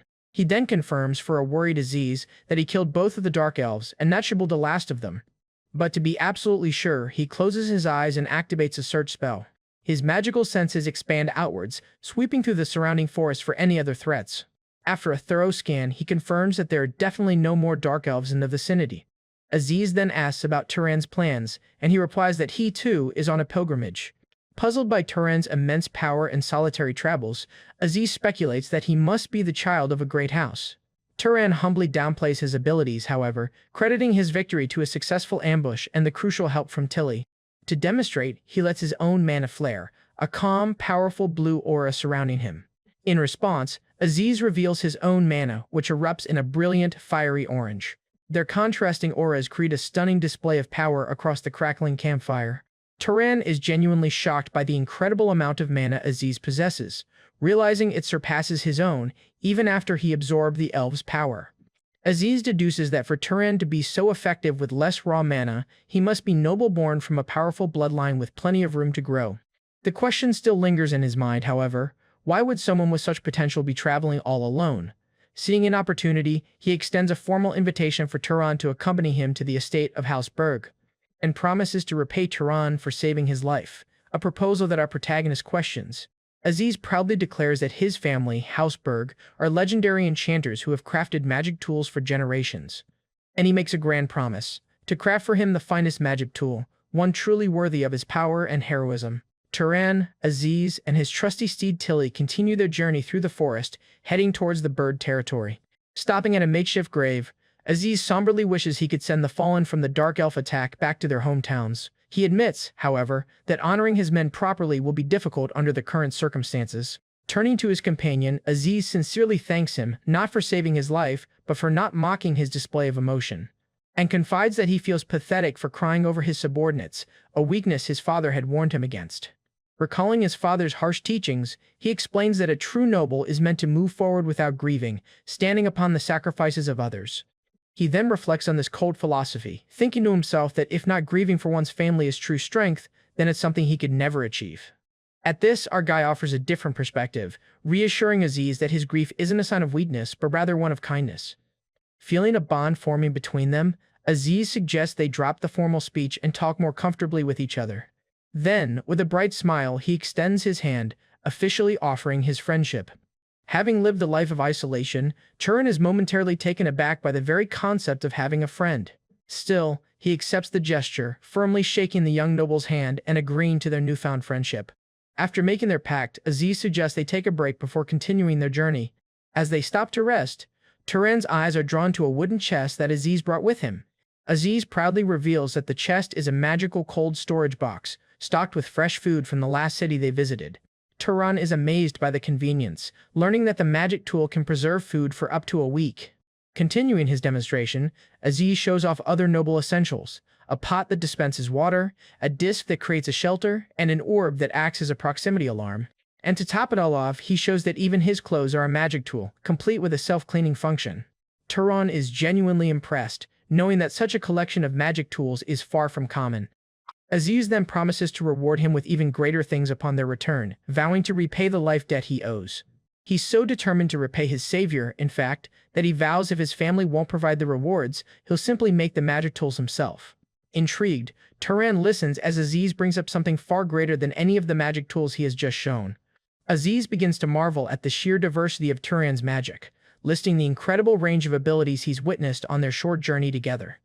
Overwhelmed by his companion's talent, he speculates that he must either possess a unique bloodline ability or have spent his entire life practicing magic. Turan, however, simply thinks to himself that he's just naturally gifted, opting not to reveal the true depth of his power.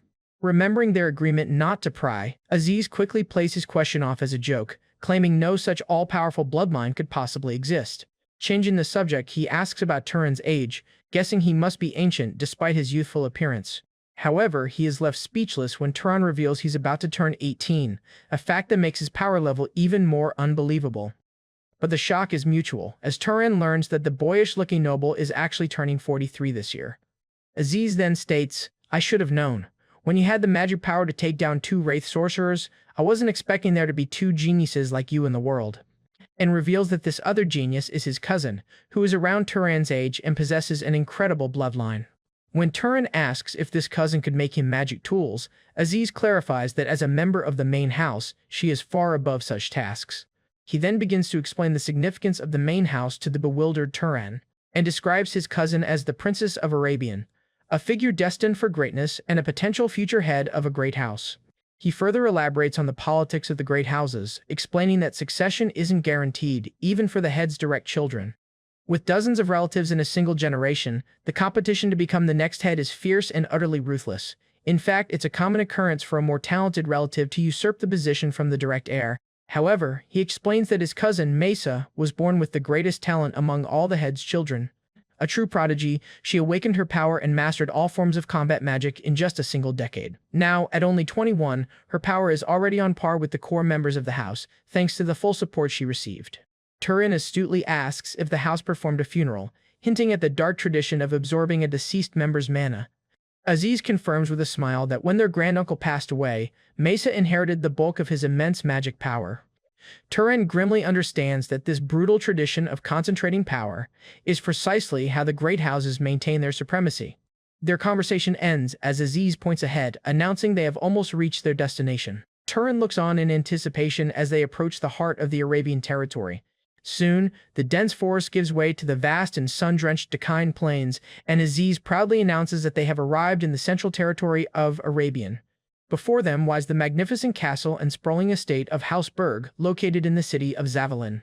Upon their arrival, a worried woman, the head of House Berg and Aziz's mother, rushes out to greet her returning son. Aziz joyfully embraces his mother, relieved to finally be home safe. Turan can only stare in disbelief, finding it hilarious that this man crying in his mother's arms is actually 43 years old. Just then, a stern, well-dressed man appears, chiding Aziz for his lack of dignity and reminding him to address his mother more formally. Aziz then formally introduces Turan to his parents, explaining that the mysterious traveler risked his own life to save him.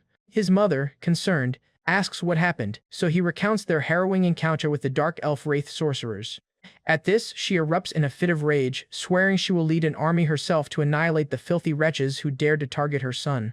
Her husband, Aziz's father, calmly intervenes, telling his wife to compose herself in front of their guest and staff. Turning his attention to Turan, the patriarch formally asks to which noble house he belongs. When Turan replies that he cannot say, the man's suspicion is clearly piqued. Turan honestly explains his humble origins, revealing he was born to a commoner mother and does not know his father. Aziz is stunned by this revelation, as Turan had never shared this part of his past with him. The head of House Berg accepts his explanation, addressing him as Turan of the Unknown House and promising a reward for saving her son. However, she refuses to host him in the main house, offering a room at an inn instead, an offer which Aziz vehemently protests. She then explains that they already have an important guest staying with them, making it too risky to bring in a stranger of unknown origin. Just then, a calm female voice cuts in, telling her aunt not to worry on her account, and she states that the person who saved her cousin would surely not try to assassinate her. And so, Meza, the Princess of Arabian, makes her grand entrance, dressed in an elegant black gown. Aziz is surprised to see his cousin out of her room. Turan immediately recognizes her as the genius prodigy Aziz had described during their journey. Her pale, almost death-like complexion hints at the severity of the assassination attempt she recently survived. Turan's suspicions are confirmed as he learns she was nearly killed by assassins from House Zahar and is now hiding out at the Berg estate. Even Aziz can't believe an assassination attempt was successful within the heavily fortified main house. Mesa coolly confirms that there was an insider, noting that the main house is filled with people of questionable loyalty. Announcing that she's tired, Mesa bids everyone a good evening and prepares to retire for the night. With Maisa's implicit approval, the head of the house instructs her maid, Ina, to show Turan to the second-best guest room.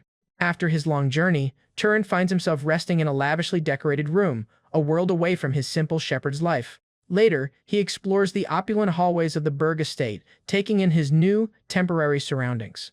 His quiet exploration is interrupted as Aziz calls out to him from down the hall, and greets his new friend, curious as to why he's wandering the hallway alone. Turan points to a glowing wall fixture, which Aziz explains is a magic lantern that he occasionally crafts. When he offers to give him one, Turan politely declines, explaining that his interest is purely in the mechanics, not the object itself. Suddenly, a powerful surge of magic flashes outside the windows, bathing the entire hallway in a brilliant golden light. Argyle looks up, completely unfazed, as he recognizes the distinct magical signature. At this, Aziz casually remarks that it's just his cousin Mesa, who is always diligently practicing her magic. As Turan watches the crackling energy, Aziz confirms that it's the legendary storm bloodline of the Arabian house.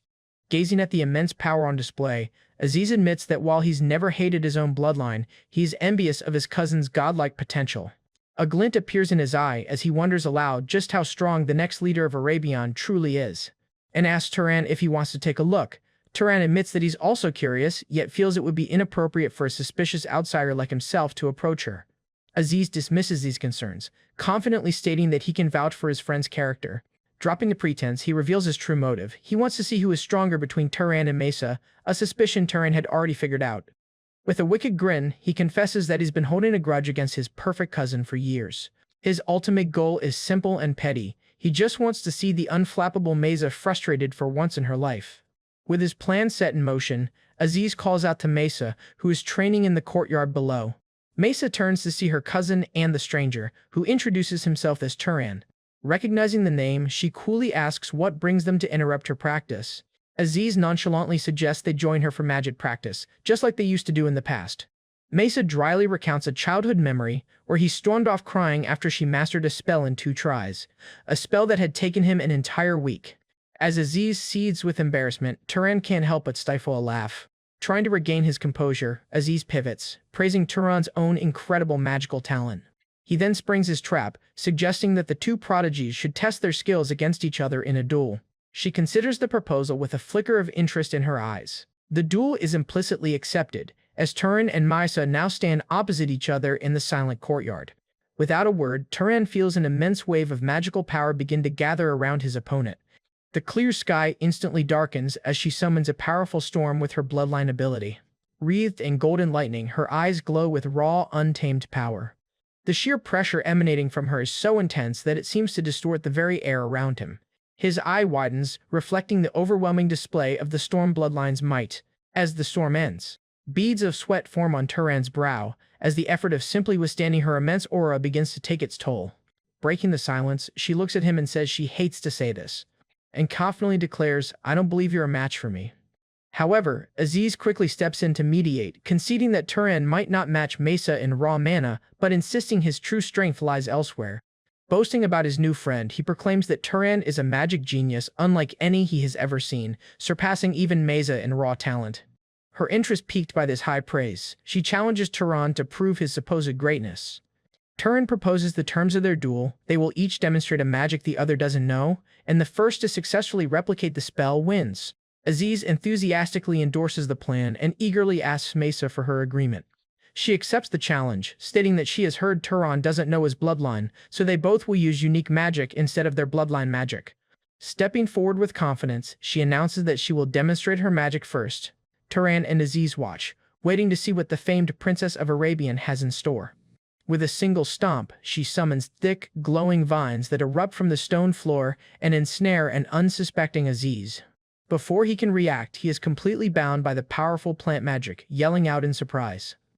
The vines then hoist the screaming young man upside down high into the air, much to his dismay. Looking coolly at Turan, Mesa challenges him to replicate her feat of plant creation and manipulation. Meanwhile, dangling helplessly, Aziz complains that he's getting dizzy. However, she cheekily tells her cousin to stay put for a moment, clearly enjoying his predicament. Turan, however, is completely unfazed by the display and calmly prepares to analyze and replicate the spell. He crouches down, focusing his attention on the ground where the magic originated. Recalling the principles he learned from the library spirit, Turan understands that magic manipulates existing phenomena rather than creating something from nothing. Placing his hand on the ground, he deduces that her magic merely accelerates the growth of seeds already present and commands them to grow. Because he realizes her magic isn't creation, but growth, as a seed begins to sprout under his influence. He then unleashes his own mana, and new vines burst forth from the ground with an aura of blue light. Mesa's eyes widen in utter shock, completely stunned that he replicated her magic instantly. Even Aziz, still hanging upside down, is speechless at the incredible learning speed on display. She questions if he has seen the magic before, but Turan confirms that this is his first time.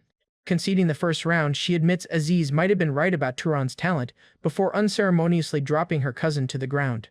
Now it's Turan's turn, and Mesa confidently challenges him to cast a spell for her to copy. Our guy contemplates his next move, knowing that using his Zahar bloodline magic here would be a death sentence. Suddenly, an idea for a different, yet equally complex spell comes to mind. He turns his attention to a nearby bush, sensing a small creature within. The leaves rustle as the animal moves through the undergrowth. A moment later, a small rat scurries out from the bushes and onto the stone patio. Mesa looks on with disdain, assuming it to be simple animal manipulation magic. Turan calmly picks up the rat, explaining that the creature is merely the material for his real spell. His eyes then flare with blue energy as he channels a massive amount of mana into his hand. In an instant, he uses a horrifyingly complex spell to completely desiccate the rat, leaving a mummified husk in his hand. Mesa is left speechless, stunned by the gruesome and advanced magic he just displayed. Holding the dead rat by its tail, our protagonist calmly announces that he is done. Despite her shock, she calls his magic perfect, and coolly states that it's now her turn. She finds another rat on the ground for her attempt. The rat squeals as she snatches it from the ground. After that, she closes her eyes and begins to focus, gathering a golden aura around her hand. The rat in her hand begins to wither as she attempts to replicate the spell. But she struggles, realizing his magic was far more complicated than simple desiccation. Aziz asks how he could use such creepy magic, to which Turan casually replies that the idea just came to him. He muses to himself, surprised that even a prestigious house like Arabian is ignorant of the scientific principles behind magic. Noticing her struggle, Aziz begins to taunt his cousin, suggesting they just call it a win for Turan. Infuriated, Mesa snaps at him, refusing to admit defeat. She knows that causality, the understanding of a phenomenon, is a highly complex element of magic, and runs through the core principles in her head, the phenomenon itself, recognizing its cause, and having enough mana to produce it. While struggling, she acknowledges that perceiving the cause is crucial for both success and mana efficiency. Realizing she lacked the fundamental understanding of the spell, she decides on a brute force method instead. To compensate for her lack of knowledge, she begins pouring a massive quantity of mana into the spell. With a look of intense strain, she focuses all her will on one command, for the rat to rot while it's still alive. To everyone's surprise, her brute force method works and the rat withers in her grasp. Aziz can only stare in disbelief, shocked that she actually pulled it off. Panting and exhausted, she holds up the desiccated rat, proudly declaring her success. The victory is short-lived, however, as she immediately collapses, unconscious. A panicked Aziz rushes to his cousin's side, screaming her name. Turan finds her collapse strange, knowing that simple mana depletion shouldn't have caused her to lose consciousness, and realizes her condition is far worse than mere exhaustion. Something is fundamentally wrong with her. Looking closer, he notices the alarming thinness of her wrists and limbs. And then he has a sudden realization about the true cause of her collapse. Taking charge, he lifts the unconscious Mesa and orders a frantic Aziz to bring water and salt and to call for the adults. As he carries her, he is shocked by how unnaturally light she feels, realizing she's suffering from severe malnutrition on top of mana depletion.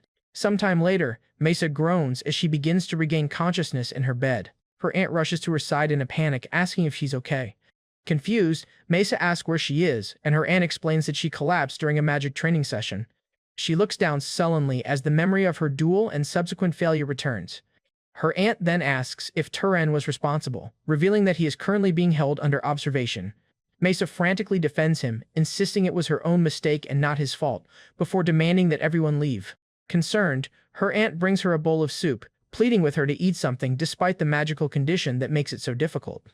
With a deep, worried sigh, the head of House Berg leaves the room. Once her aunt has gone, Mesa sits alone in her room, quietly thanking her. She then stares at the untouched soup, her expression filled with dread. With a trembling hand, she reluctantly brings a spoonful to her lips. But the moment the food touches her tongue, a horrifying memory is triggered.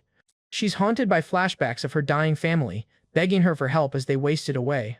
The psychological trauma causes a violent physical reaction, and she immediately throws up. Clutching her head in agony, she is overwhelmed by her past, unable to overcome her body's rejection of food. Meanwhile, Turan is led by a man named Haram to the impressive underground training chamber of House Berg. Haram explains that the chamber is incredibly fortified, with walls and doors as strong as trained muscles. Introducing himself, he warns Turan not to even think about escaping the secure room. However, Turan calmly assures him that he understands and had no intention of escaping anyway. Haram is momentarily thrown off when Turan agrees that the walls seem very firm. The stoic trainer is visibly flustered by this odd and literal response. Turan, misunderstanding the situation, wonders if Haram is simply boasting about the chamber's construction. His attention is immediately captured, as Haram begins to swing his sword before him. When our guy asks what Haram is doing, he simply replies, "Training." The man demonstrates his skill, moving with incredible speed and precision.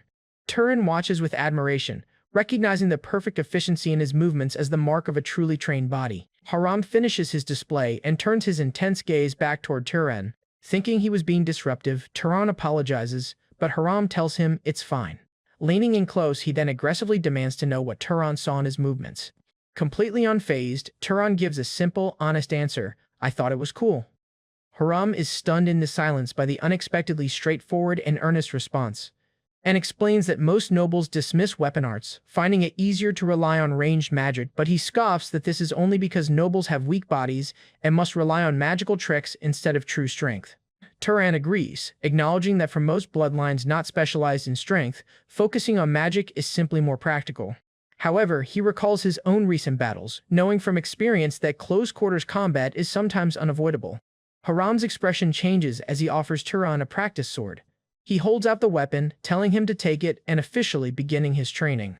Turan is surprised, having assumed he was a prisoner, but Haram brushes off his suspicion and reveals the weapon is just a dull iron bar, stating that the wielder's body is the real sword, and Turan is currently too weak to hurt anyone with it. Grasping the iron bar, Turan acknowledges the hard truth in the man's assessment of his physical weakness. Haram looks on with intrigued approval, impressed that the young man isn't making excuses. Accepting the challenge, Turan channels his mana, ready to forge his weak body into a weapon worthy of his immense magical power. Haram immediately shouts at him, yelling, "That's not how this training works." Correcting his approach, he instructs him to forget about mana and focus solely on the physical aspects of wielding a sword. With hands-on instruction, the trainer adjusts Turan's improper stance, warning that his weak form will get him killed in a real fight. Our guy struggles under the weight and the sharp critique, but obediently follows the command to push past his perceived limits. After a grueling set, Haram offers a rare bit of praise for completing 10 repetitions and reminds him of the importance of proper breathing. Impressed by his potential, he compliments his fine vessel and encourages him to push his body to its absolute limit. He then explains his core belief that mana is a mere parlor trick compared to a physically trained body that can dominate a battlefield. Exhausted but resolute, Turan pants and vows to take his new master's harsh lesson to heart. Just then, his sharp senses pick up on an approaching figure, interrupting the intense training session. The head of House Berg arrives, walking toward him with a formal and somewhat somber demeanor. She bows deeply, offering Turan a sincere apology for her actions, calling it an unforgivable act toward their benefactor. However, Turan respectfully diffuses the situation, stating that he should be the one to apologize for his own inappropriate conduct. She then informs him that Mesa wishes to apologize to him personally and asks if he would have some time. Later, he approaches Mesa, and she formally apologizes for trapping him in the temple, though she clearly finds the whole situation troublesome. Turan waves off her apology, reassuring her that he's just glad she is safe and sound. But her curiosity gets the better of her, and she questions the animal rotting magic from their duel, accusing him of lying about its supposed efficiency. He explains that anyone could use it if they understood the principle, a response Mesa misinterprets as a refusal to teach her for free. But she cleverly points out that without revealing the method, he has no proof it isn't simply bloodline magic. At this, our guy replies that he doesn't particularly mind whether he wins or not. Frustrated at the potential blow to her reputation, Mesa exclaims that she can't let the matter end with her looking foolish. She then proposes a deal. She will teach him one of Arabian's secret arts in exchange for the secret of his magic, an offer he quickly accepts. Just then, the two prepare to exchange their magical knowledge. Mesa correctly deduces that his magic uses bioenhancement via microorganisms, a fact Turan confirms, and realizes with irritation that her own attempt was just inefficient brute force, cementing her loss in their duel. When Turan considers her success part of the wager, she objects, arguing that magic skill isn't measured by recklessly pouring out mana. Not wanting Aziz to know she lost, she asks Turan to tell him it was a draw, to which he readily agrees. Now indebted, Mesa considers how to properly compensate him for his lesson. She retrieves a simple comb, deciding it will be a suitable tool for her demonstration. She then prepares to demonstrate one of Arabian's profound secret arts using nothing but the comb. After running the comb through her hair, she holds it up, demonstrating how the objects now attract each other. He correctly identifies the secret art as simple static electricity. Mesa is utterly stunned that he already knew the principle behind her profound magic. Humbled, she admits she needs to find something he doesn't know in order to properly repay him. As a temporary solution, she suggests they train together, quickly adding that it's only to repay her debt. Turan smiles and accepts her offer, arranging to meet in the garden for training every evening. Later, he is treated to an incredibly lavish feast by the heads of House Berg. Aziz complains about the extravagant spread, joking that it looks like a meal fit for the Lord of Arabian himself. Turan senses this is more than just a welcome dinner, and suspects there's a purpose behind the family's generosity. The head of House Berg confirms his suspicion, bringing up the powerful magic tool her son promised as the price for his life. She then politely asks if he has anything specific in mind for the promised item. He requests a defensive tool capable of protecting him from surprise attacks, acknowledging the difficulty of protecting oneself with magic. After that, she states it will take time. Aziz's brother, Mello, steps in and offers to make it himself. He confidently declares he will craft the item, as he has free time after recently finishing her commission from the main house. Her mother asks for the details of his plan to create such a powerful defensive tool. Mello explains he will embed mana into jewelry to activate a guardian's defensive power, estimating the complex process will take 1 month. The head of the house proudly boasts that his son is already a highly skilled wizard, not far behind his own abilities, and emphasizes the magnitude of the gift, a custom tool made by a head wizard of an enchanter house over a month's time. When Turan suggests the gift is too excessive, she retorts that her son's life is worth far more. The family extends a formal invitation for him to stay as their guest for the next month, while Mello crafts the tool. Later, while strolling through the estate, Aziz remarks that his mother has taken quite a liking to Turan, and elaborates that she is impressed not only with Turan's incredible magical talent, but also with his relentless dedication to training. Turan astutely deduces that she is trying to recruit him into their family. Aziz cheekily confirms it, outlining his mother's typical recruitment strategy of using debt and temptation. Sensing Turan's unease, he reassures him that he won't be forced into anything, and that the tool is just a way to curry favor. He then asks about his evening plans, and Turan confirms he's scheduled to train with Mesa. With plenty of time before evening, Aziz insists Turan join him on a patrol to experience the city of Zavalin. Turan admits his original plan was simply to spend the entire day training magic in a corner. Declaring that life is too short, an enthusiastic Aziz drags his new friend out to see the city. The tour includes a visit to a lively gambling den, much to Turan's quiet curiosity. Aziz continues to show him the sights, from bustling taverns to local entertainment. As he points out the various stalls in the market, Turan's journey takes an unexpected turn. While walking through the market, he stops, his attention captured by a drawing posted on a wall. His eyes widen in shock as he recognizes the person in the heroic illustration. The poster is a dramatic, stylized portrait of his mentor and father figure, Kyorn. He fondly recalls the real Kyorn's more rugged and cheerful appearance, a stark contrast to the grim hero on the poster. Aziz leads him to a play depicting the legendary story of Kyorn, a warrior of Arabian from the year 2195. On stage, an actor portraying Kyorn heroically strikes down an enemy in a dramatized battle. While Aziz applauds with great enthusiasm, Turan claps politely, amused by the performance. As Aziz asks if the play was worth watching, Turan confirms that it was very good, and reflects on Kyorn's own humble self-description as a merely ordinary knight, finding his modesty to be unmatched. So he decides that the next time he sees his mentor, he must ask if the fantastic stories about him are actually true. That night, he lies awake in bed, his mind racing with the revelations about Kyorn's past. The next morning, Turan is woken up by Haram, who is already sitting by his bed. A sleepy Turan questions his trainer's early morning visit. Haram replies he noticed yesterday that Turan's vessel is quite good, and declares it's toughening time, and orders him to follow, stating that a body is forged through tempering, not rest. Eager to improve, he agrees, knowing that training will be more beneficial than leisure. Just then, Aziz bursts in, excited to see a performance, only to freeze at the sight of his uncle. Seeing Haram with Turan, Aziz is visibly terrified of what's to come. Haram extends an invitation for Aziz to join their training and temper his own weak body. Panicked, Aziz makes a hasty retreat, claiming he still hasn't recovered from his day out. Turan watches his friend flee, completely bewildered by his terrified reaction. A moment later, a horrifying realization dawns on him about the intensity of the training that awaits. Under Haram's watchful eye, he is pushed to his physical limits with weighted push-ups and berates him for wanting to yield to the pain, shouting that his mind is being dominated by his body's weakness.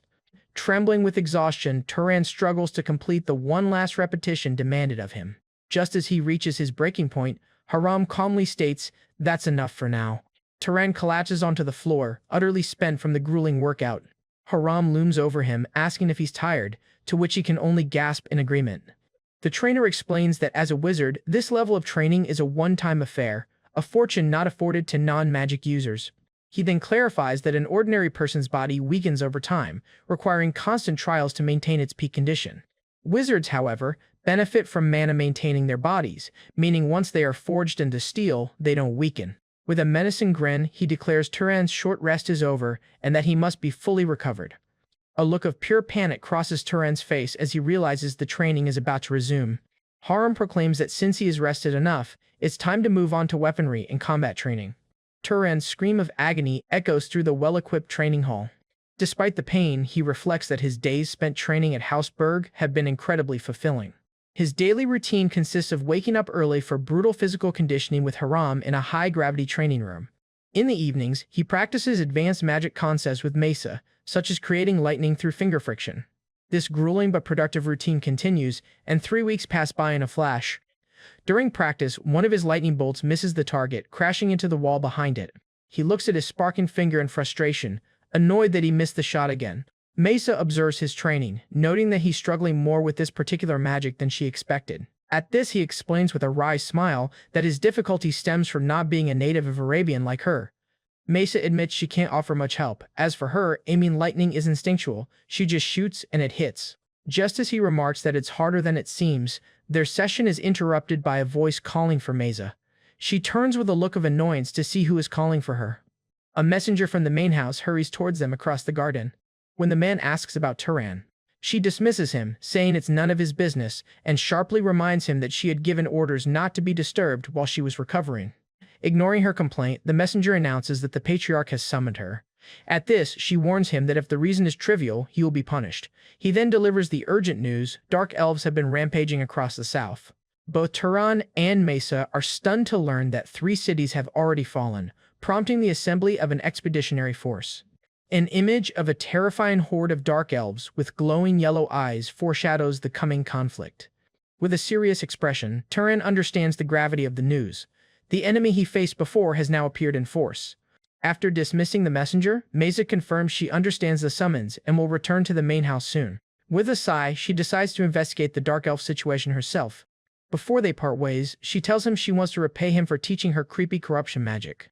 She then clasps her hands together as an idea comes to mind, and begins her lesson by asking him if he knows that electricity flows through the human body. Completely new to this concept, a shocked Turan asks if what she is saying is true. She condescendingly explains that it's a secret Arabian teaching, something a commoner like him would have no reason to know. To settle their debt, she offers to teach him the secret technique, and he readily accepts, knowing it will be a great help. Mesa explains the basics of bioelectricity, detailing how sensory input travels as electrical signals from the eyes and nose to the brain. She continues, explaining that the brain then processes these signals and sends electrical commands back throughout the body to initiate movement. Connecting her lesson to what he learned in the library, he realizes this is one of the fundamental laws of nature that House Arabian has mastered. Mesa explains that by accelerating this natural electricity with magic, one's perception and reaction speeds will also become faster. As he prepares to demonstrate the technique, she is impressed that he understood immediately, and curious to see how quickly he can learn it. Focusing his mana, he calls upon the minute electricities within him, and visualizes the pathways of electricity flowing through his entire nervous system. The goal, he explains, is to use mana to make the lightning transmitted through these pathways even faster. A powerful surge of blue electrical energy builds within his body. His eye glows with concentrated power, a bolt of lightning reflected within it. After demonstrating the technique, he waits for her reaction. With a smug look, he reveals that he has already mastered the technique, nonchalantly asking, "So, this is it?"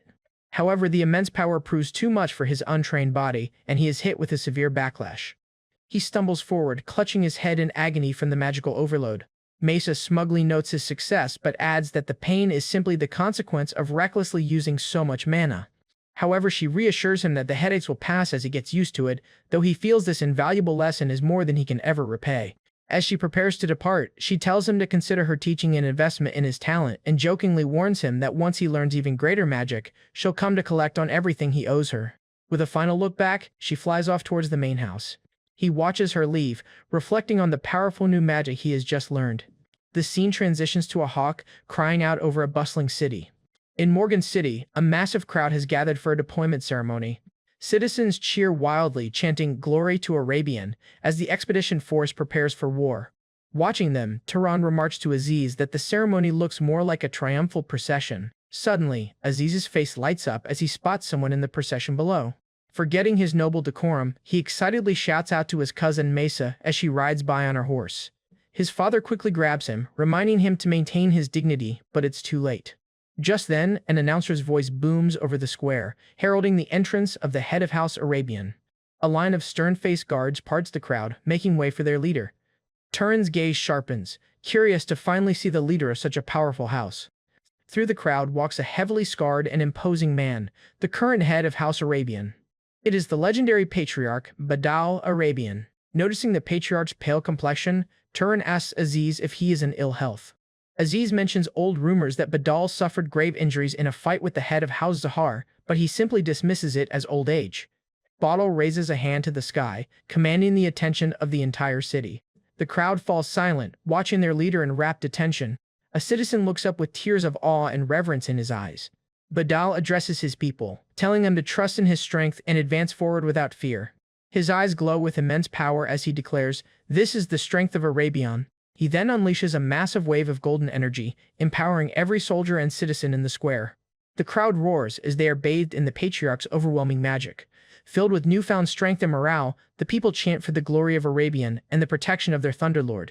Turan is left in awe, witnessing the true strength of Arabian as Badal summons a massive thunderstorm overhead. He realizes that even with a weakened body, the man stands at the absolute pinnacle of magic. Turan watches the storm rage, a power so great it could overturn the earth. Inspired by the incredible display, he vows to himself that one day, he too will attain that level of power. Later, before his departure from the Berg estate, Mello presents Turan with a parting gift, a powerful defensive bracelet, and explains that the magical tool increases physical durability and, when infused with mana, can reach the level of a guardian bloodline noble. However, he cautions him that the bracelet's mana consumption is severe, so he shouldn't rely on it for long. Turan gratefully accepts the gift, acknowledging it as a rare treasure even among the great houses. As he prepares to leave, the head of House Berg makes one last appeal, and formally invites him to join House Berg, seeing his immense potential. But he politely declines the generous offer, explaining that his path lies elsewhere. She accepts his decision, admitting that Aziz had already told her that Turan was not one to stay in a single place. After that, he gives his solemn promise that he will never forget their kindness and will consider the bird family his friends forever. With his goodbyes said, Turan finally walks out of the Berg estate. However, he stops as he senses two people waiting for him. His teacher, Haram, and his friend Aziz stand in his path for a final farewell. Haram offers him a parting gift of his own, a sheathed magic knife, and explains that while it has no extraordinary functions, it's a durable and sharp blade. Turan accepts the knife, deeply moved. He then sincerely looks at Haram and thanks him, respectfully calling him teacher. For the first time, the stoic man cracks a slight, proud smile. Without another word, he turns and walks away, his duty done. Next, Aziz playfully throws a large, self-repairing cloak over Turan's shoulders. Turan is confused at first, but Aziz reminds him that he once envied his noble clothing. He happily hands over a matching shirt and pants, explaining they don't get soiled easily and even mend themselves. Turan smiles, touched by his friend's thoughtfulness. Aziz tells him he's a good friend and that their time together has given him a new perspective on life. When Aziz asks about his next destination, Turan simply states he'll be heading east for now. Aziz shudders at the memory of his own trip to Carmine and warns him to avoid taking a ship due to the treacherous waves. Turan knows that beyond those waves lies Zahar's territory, the Enril Desert, but decides to keep his true destination a secret for now. With a final friendly warning to come back safely, Aziz sends him on his way. He accepts, turning his back on the Grand Berg estate and stepping out into the wider world. Now properly equipped, he begins his long journey east. As he walks, he reflects on being all alone once again. Deciding to test his new abilities, he plants his feet firmly on the ground. He then activates the bioelectricity magic Mesa taught him, bursting forward with incredible speed. A fellow traveler gawks in disbelief as he blurs past. The travelers are left in the dust, stunned by the impossible speed they just witnessed. He comes to a stop far down the road, panting but exhilarated by his new power. His journey takes him into a dense forest at the foot of a large mountain. While walking through the woods, he suddenly stops, his senses on high alert. He picks up the scent of a campfire, but it quickly turns into the repulsive smell of burning flesh. His eyes widen as he realizes something is terribly wrong. Following the smell, he arrives at a small village that has been completely destroyed. He is horrified to find the charred and mutilated bodies of villagers impaled on wooden stakes. Standing amidst the carnage, he wonders if this was the work of bandits because he reasons that the Dark Elf invasion shouldn't have reached this far north yet. Then, amidst the silence of death, he senses a faint sign of life nearby. He traces the sign to a dilapidated building and discovers the presence is coming from a cellar hidden beneath the floorboards.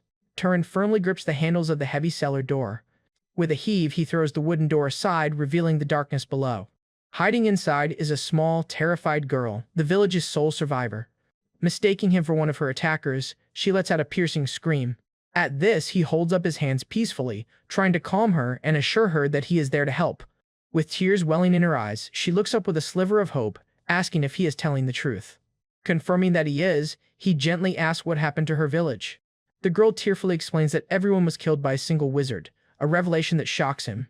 The overwhelming exhaustion and fear finally cause the young girl to collapse. Turan catches her, relieved to find that she is not critically injured, merely exhausted. Cradling the unconscious girl, he resolves to get her to safety before investigating further. But as he turns to leave, a mysterious archer draws a glowing crystalline ice bow. Turan is caught completely off guard as the hidden assailant declares, "Found you." The blonde woman takes aim, with a flaming arrow pointed directly at him, and commands him to kneel. While holding the innocent survivor in his arms, he is wrongly accused of being a murderer. Mistaking the scene entirely, she accuses him of escalating from murder to kidnapping a child. Then, a hot-headed fire mage named Gil nervously threatens him with a flaming sword, warning him not to so much as twitch. Turan, however, remains unfazed by the threats and attempts to de-escalate, insisting it's all a misunderstanding. But ignoring his leader's caution, the panicked Gil unleashes a powerful fire attack directly at Turan and the child. A fiery blast engulfs the very spot where he was standing. Bison immediately berates Gil for his reckless attack, shouting that he could have harmed the child. But as the smoke clears, her eyes widen in utter disbelief. Turan stands completely unscathed, a swirling blue barrier having effortlessly deflected the attack. Showcasing the magic tool from House Berg, he remarks that he didn't expect to use his new gifts so soon. Bison's party is left speechless, wondering how he blocked the magic with his body and emerged without a single scratch. She stares intently, trying to comprehend the nature of his powerful defensive magic. Turan reiterates that it's a misunderstanding but firmly warns the group that he will retaliate if they attack again. Hesitantly, Bison lowers her bow, though her suspicion clearly remains. Just then, the commotion awakens the young girl in his arms, who begins to stir. One of Bison's vassals plants a seed of doubt, pointing out how odd it is for a mass murderer to spare a single child. Finally, she introduces herself as Bison and asks for his name, but remains skeptical, questioning how they can trust Turan based only on circumstantial evidence. Turan confidently suggests they simply ask the child once she's fully awake, since she was a direct witness. Bison is shocked to learn that the girl has seen the true culprit, a notorious killer known as the Burners. When she questions him about this mysterious figure, Turan admits he's never heard of the Burners. Bison explains that the Burner is a deranged wizard who has been terrorizing the region for months, burning villagers to death. Because there were no survivors from his previous attacks, very little is known about the killer's identity. All they know is the terrifying moniker the victims scream in their final moments. Just then, the now-conscious survivor provides a clear description of the killer, a rough-looking man with a red cloak and facial hair. The girl's testimony completely exonerates Turan in their eyes. Bison looks at Turan, the weight of her group's grave misjudgment dawning on her. Therefore, she and her vassals bow their heads, offering a sincere apology for their rash and hostile actions. Remembering his past encounter with the hunter Medon, he understands how eagerness can sometimes lead even good people astray. He graciously accepts their apology, acknowledging their concern for the child's safety before asking about their hunt for the Burner. Bison admits they had mistakenly targeted him simply because he was near the crime scene. But with the new description, she is confident they can catch the killer thanks to their tracker, Asha. The mention of a pursuer piques Turan's interest, and he asks if they are from House Zahar. Bison quickly clarifies that she is from House Carmen, and that her companions are vassals of her house. She then explains that Asha is descended from a line with mixed Zahar blood, which gives her a weaker but still effective form of search magic. Now that the misunderstanding is cleared, she gestures toward the ruined village and makes a formal request, and humbly asks if he would lend his strength to help them hunt down the Burner. To entice him, she offers him the entire bounty and her share of the mana, explaining that she needs to build her reputation. Turan inquires about their target's strength, and Bison confirms that the Burner is a powerful noble-level wizard. She elaborates that he has already slain multiple knights, proving he is a formidable threat. Turan realizes this is the perfect opportunity he's been looking for, since a strong opponent is necessary for his own growth. She beams with joy as he formally agrees to join their hunt. First, however, the party finds a safe home for the young survivor in a nearby village. Turan ensures the child will be well cared for by providing her new guardians with a heavy pouch of gold. With a promise to return in a few years to check on her, he bids the young girl farewell. The girl's new foster father is left stunned by the sheer generosity of the payment. Having secured the child's safety, Turan and the hunters return to the scorched village to begin their search.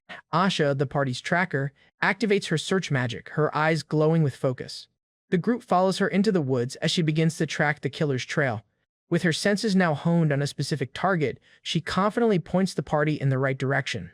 Their path takes them off the main road and deep into the untamed forest. She uses her heightened sense of smell to pick up the faint scent of ash left in the killer's wake. As she meticulously follows the trail, Turan asks what clues she's currently tracking. Asha explains her process. She followed the culprit's footprints until she could detect the faint smell of ash clinging to his path. Turan is impressed by her professionalism, noting what a difference a clear description has made. Suddenly, her eyes lock onto the trail ahead as she confidently announces that she's found him. Without hesitation, she dashes forward, forcing Bison to call after her to slow down. The trail leads the party to the mouth of a dark, ominous-looking cave. Taking command, Bison instructs Turan to join her at the front as they prepare to enter. With she illuminating the path with a magical orb, the group cautiously ventures into the darkness. As they move deeper, she senses a presence and asks Asha if someone is inside. Looking terrified, Asha confirms with certainty that there is indeed one person in the chamber ahead.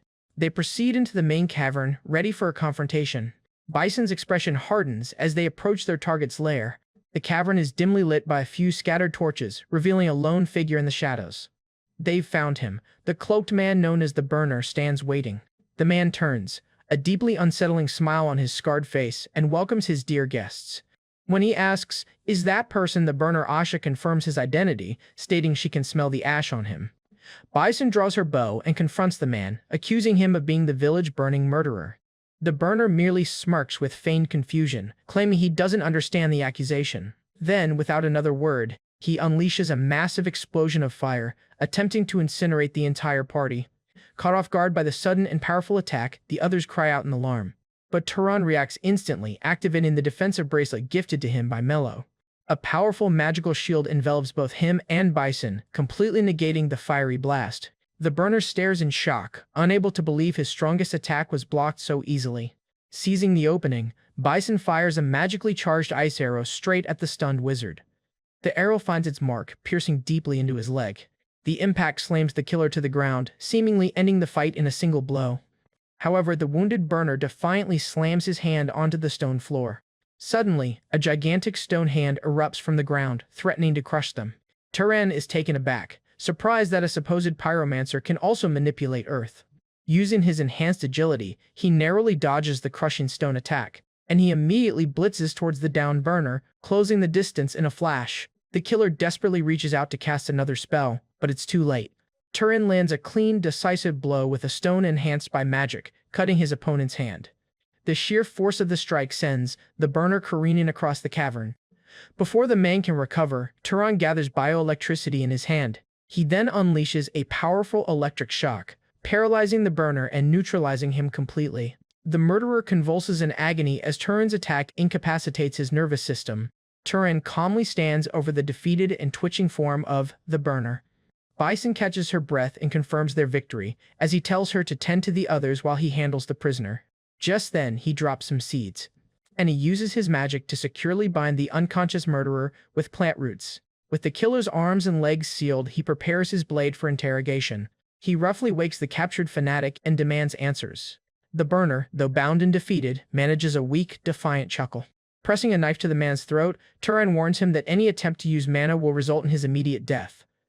The party gathers around, demanding to know who he is and why he's committing these atrocities. But the burner remains stubbornly silent. Losing his patience, Turan stabs the man in the leg to compel him to speak, and demands to know why a wandering noble is murdering innocent villagers, making it clear he will show no mercy. The burner finally breaks, fanatically screaming that he was following God's command to burn the sinners. Bison's party can only stare in disbelief at the man's crazed religious justifications. He continues to rave, claiming that God taught him a secret method to acquire a bloodline. The killer delusionally proclaims that by burning just a few more people, he will finally awaken the pyromaniac bloodline. The hunters dismiss him as completely insane, believing it's impossible to obtain an inborn power through such a method. But while the others see only madness, Turan listens intently, a disturbing idea beginning to connect in his mind. He suddenly recalls the hunter Maidan's claim that ordinary people could gain power by killing monsters. Maidan's passionate insistence that he had witnessed this supposedly impossible feat now echoes with a new, terrifying meaning. As the burner continues his rant, Turan realizes his words may not be the ravings of a madman after all. A shocking and terrible possibility dawns on him, and he looks down in contemplation as the pieces of a horrifying puzzle fall into place. Because of that, he comes to a chilling conclusion: he may have just uncovered a fundamental, dark secret of how his world truly works. Without hesitation, Turan executes the bound serial killer known as the Burner. As he sheathes his blade, Bison and her companions can only stand and watch the brutal aftermath. The young fire mage, Gil, feels a wave of nausea after witnessing the cold-blooded killing. He voices his discomfort, comparing the execution of a helpless man to the mere slaughter of livestock. But Bison sternly rebukes him for his naive sympathy, reminding him that the Burner would have killed them all without a second thought. She argues that considering the sheer number of people the man murdered, even a far more painful death would not have been enough. After the ordeal, Turan sits alone, carefully examining the Burner's confiscated journal. Inside, he finds a map detailing all the villages the killer destroyed, providing more than enough evidence of his crimes. However, as he flips through the pages, his eyes widen in surprise at an unexpected discovery. He's shocked to find complex magical combination formulas, making him wonder if the killer's insane claims about a god held some truth after all. Just then, Bison approaches him, ready to discuss their next steps now that the killer has been dealt with. With the threat eliminated, the group absorbs the mana from the Burner's corpse. A swirl of potent green energy flows from the body, empowering Turan and the hunters. Later, an official from House Carmine formally congratulates Bison for capturing the infamous serial killer, hailing her as a new rising star. She modestly deflects the high praise, giving credit to her team. Having received their reward and recognition, Turan and Bison stand together, their temporary alliance now concluded. When asked about her future plans, she explains that her group will continue to travel while hunting monsters. She then hands him a bag of money, his share of the reward as payment for his assistance. And our guy announces that he's parting ways with them to head straight for the port city of Abacha.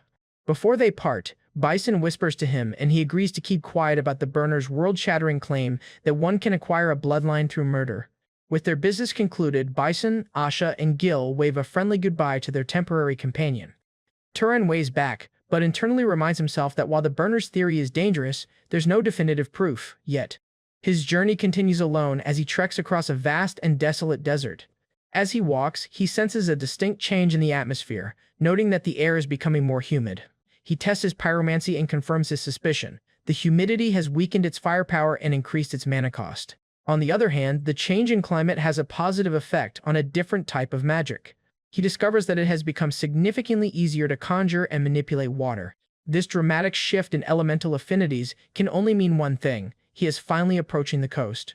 Turan walks resolutely towards the sun-drenched horizon, knowing his next destination is within reach. At last he arrives, cresting a dune to behold the sprawling port city of Abacha nestled by the sea. Wasting no time, he makes his way through the city's streets, seeking passage for the next leg of his journey.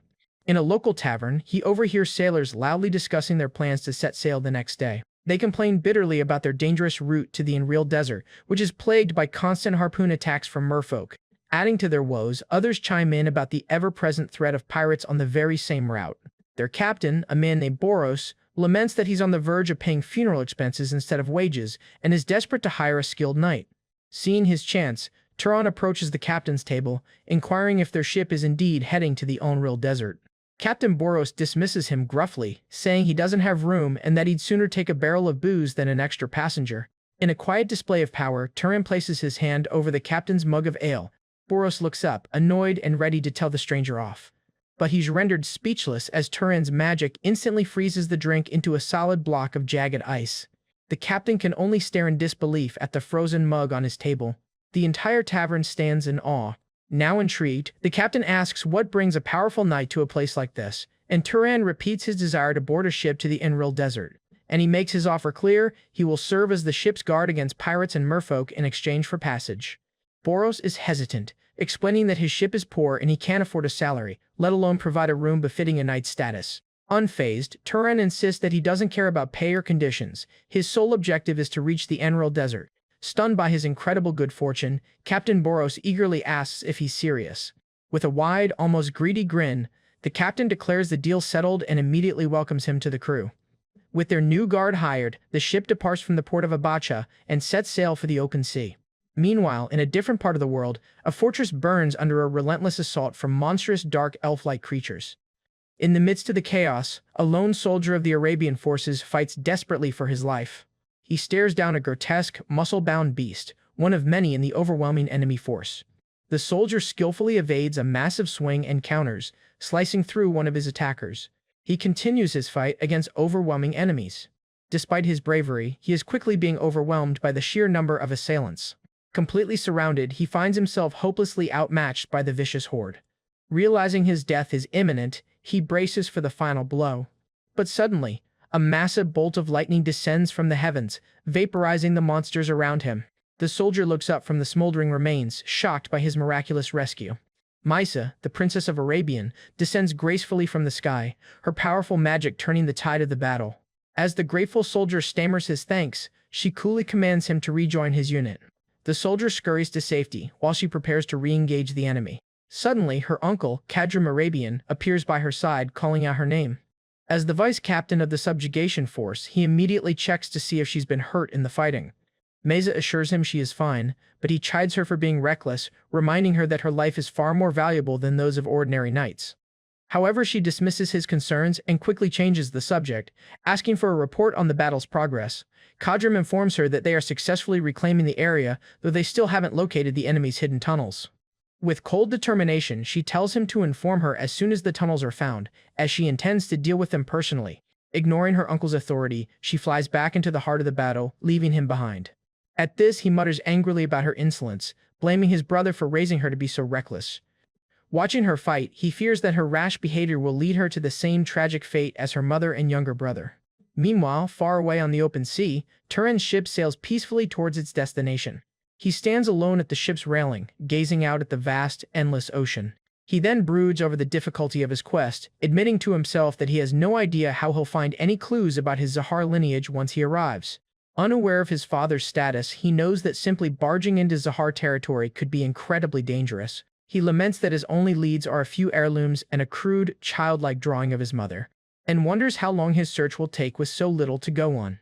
Suddenly, Captain Boros cheerfully claps a hand on his shoulder, pulling him from his thoughts and asking what's on his mind. Turan plays it off, smiling and claiming he was just marveling at the vastness of the ocean. The captain asks if he's handling seasickness well, remarking that most landfolk get ill just from the sight of endless water. He then also mentions that the boatswain is thrilled to be teaching a noble knight the ins and outs of sailing, from tying ropes to handling sails. Turan explains that he finds the knowledge genuinely interesting and believes it will be useful to him in the future. A sailor's shout cuts through their conversation, announcing that it's finally mealtime for the crew. Captain Boros enthusiastically rallies his men, telling them to eat up before getting back to work. During the meal, the boatswain explains to Turan that the bland-tasting pickled cabbage is essential, as it prevents the crew from dying of gum disease. Intrigued, Turan asks what gum disease is. The boatswain elaborates that it's a fatal illness where one's gums bleed, which they learn can be cured by eating sour foods. Turan finds this fascinating and asks how they discovered the cure, but the boatswain simply says the knowledge was passed down among sailors over time. The old sailor then shares a grim rumor. Before they discovered the cabbage cure, some used to eat merfolk raw to ward off the disease. Their conversation is abruptly interrupted by a shout from the lookout, who has spotted a ship on the horizon. Panic sets in as the crew questions if it's pirates, while the lookout in the crow's nest desperately tries to identify the vessel. Through his spyglass, he confirms their fears. The approaching ship is not flying the crest of any noble house. The boatswain sighs with resignation, commenting that the day was going too smoothly and he has a bad feeling that they're pirates. At the captain's command, the crew rushes to arm themselves, preparing for the inevitable battle. The boatswain quickly assesses the situation, noting that the enemy ship is faster and that attempting to outrun them is futile, and realizes their only hope of escape is to reach a nearby island before they're caught.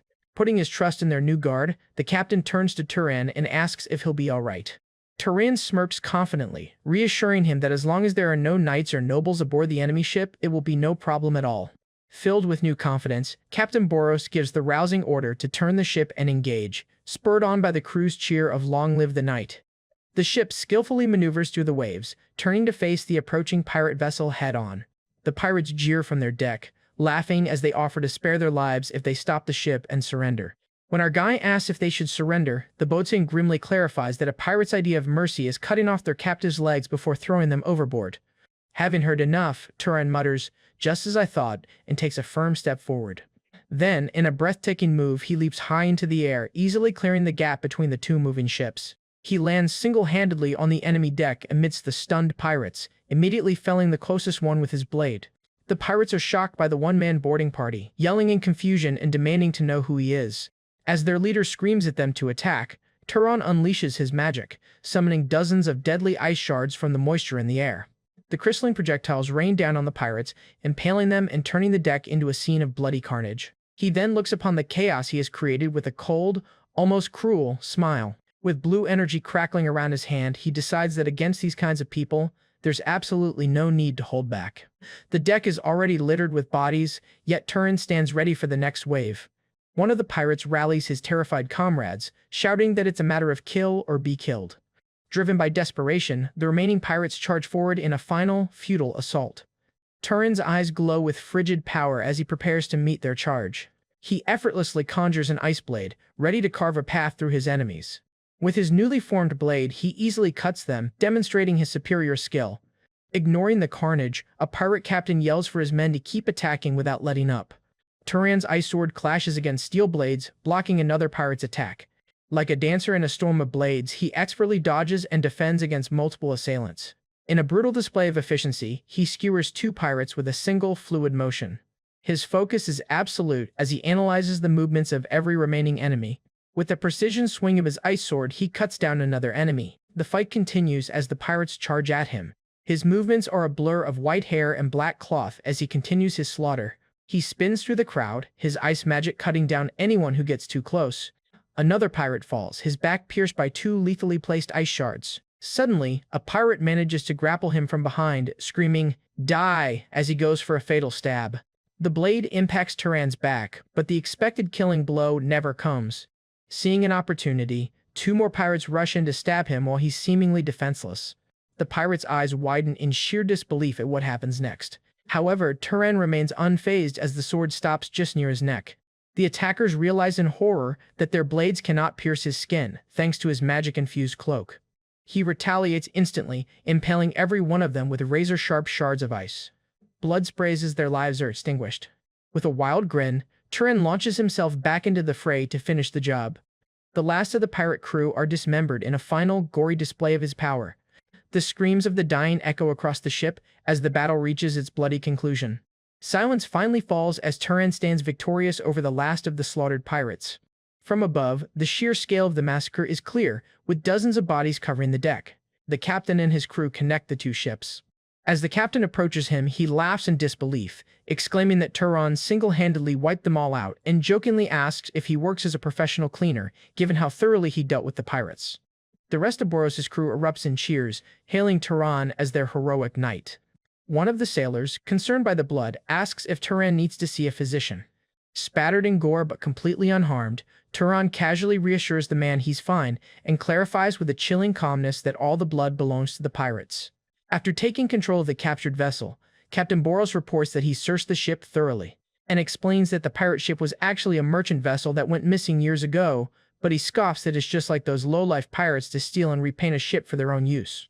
Since Turan won the battle by himself, the captain declares that ownership of the captured ship belongs entirely to him. A stunned Turan is congratulated on unexpectedly becoming a new ship owner.